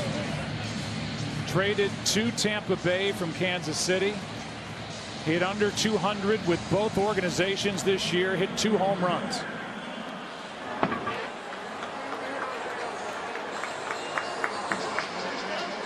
The 26-year-old outfielder.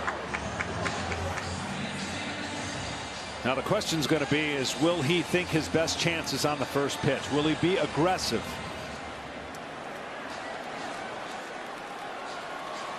What a moment.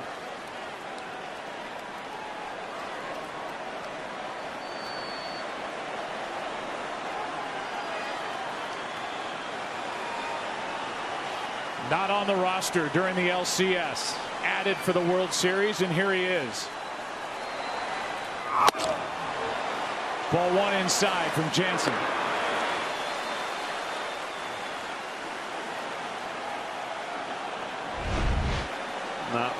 Not too many people sitting down.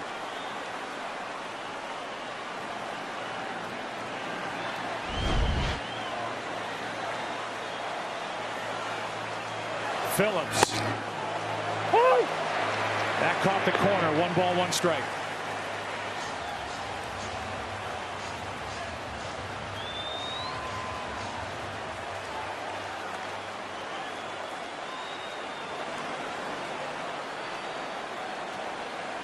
Born in Florida, trying to deliver for Tampa Bay.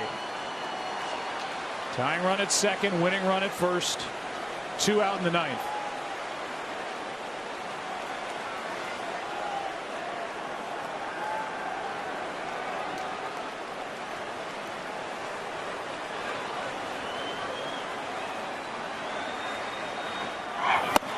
Outside corner, strike 2.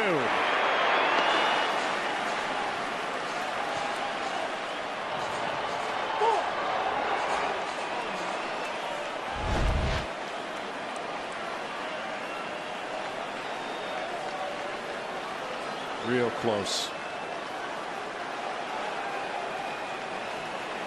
Phillips got a fight now. 2 strikes.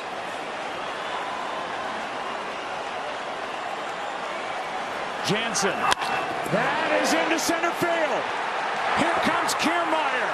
Phillips has tied the game. Arose Arena coming around. Throw home. Now he stumbles. But the ball gets away. Tampa Bay wins it. Brett Phillips, game 4 hero.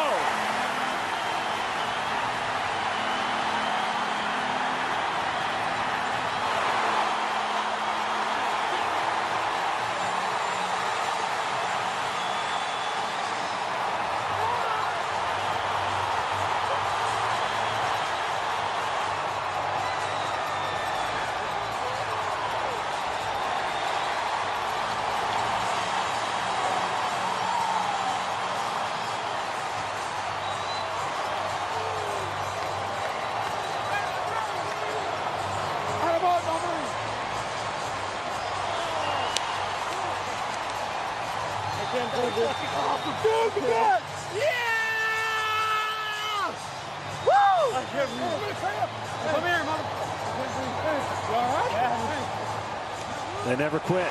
It's unbelievable.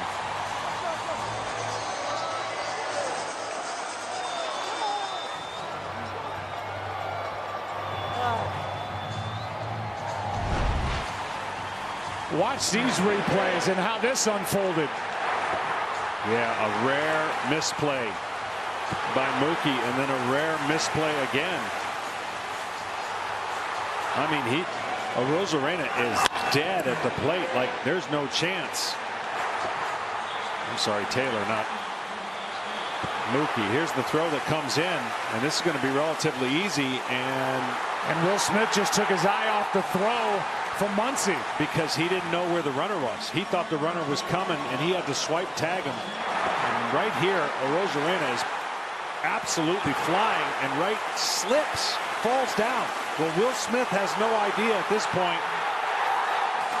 An unbelievable comeback victory. From the bat of Brett Phillips to that mistake by Taylor. The throw by Muncy to that from Will Smith.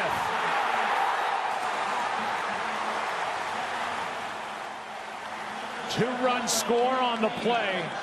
And with that, instead of extra innings, Tampa Bay has evened this World Series at 2 games apiece.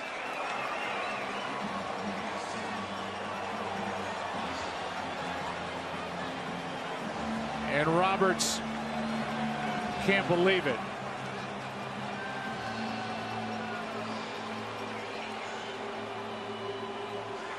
Pretty ironic that he scores the winning run. It's a single, an RBI, and they give the error to Taylor in center.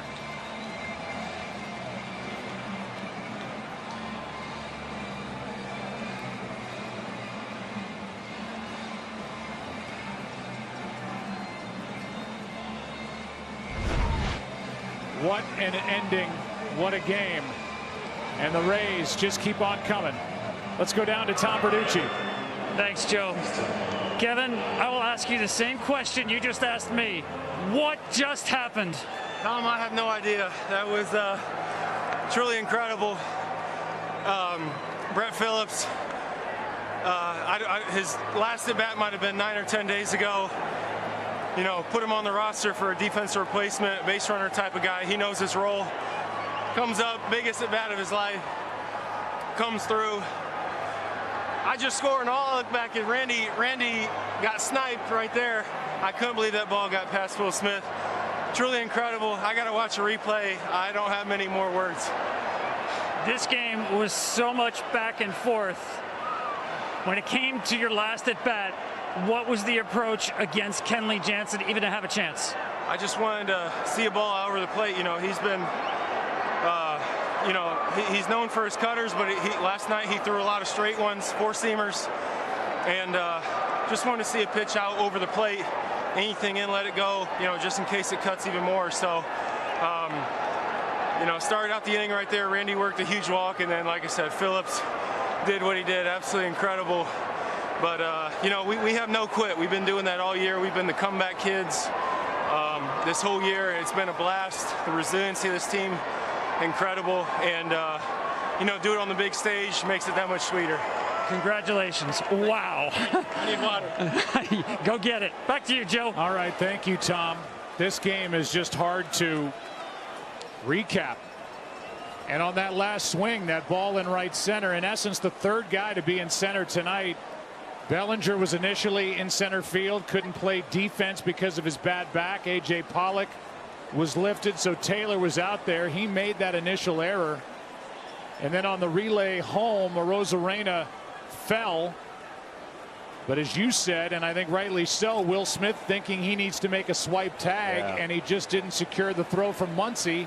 And that's how the game ends, as Arozarena smacks home plate and the Rays win the ball game. Yeah, Will Smith is in a no man's land, not knowing because he can't see where the runner is, and that's just one of the flukiest plays you'll ever see end a game, and one of the greatest World Series games you're going to see that didn't eliminate somebody. Let's go down to Ken Rosenthal. Thanks, Joe. Brett, it took you several minutes to gather yourself just now. What happened? Oh, man. I'm having a hard time putting my emotions into words. First of all, What a great team effort on this win. It took almost 28 guys. That's what's special about this team. Just all come together for one goal, is to win. We don't rely on one guy. It takes everyone, and man, baseball is fun. Wow.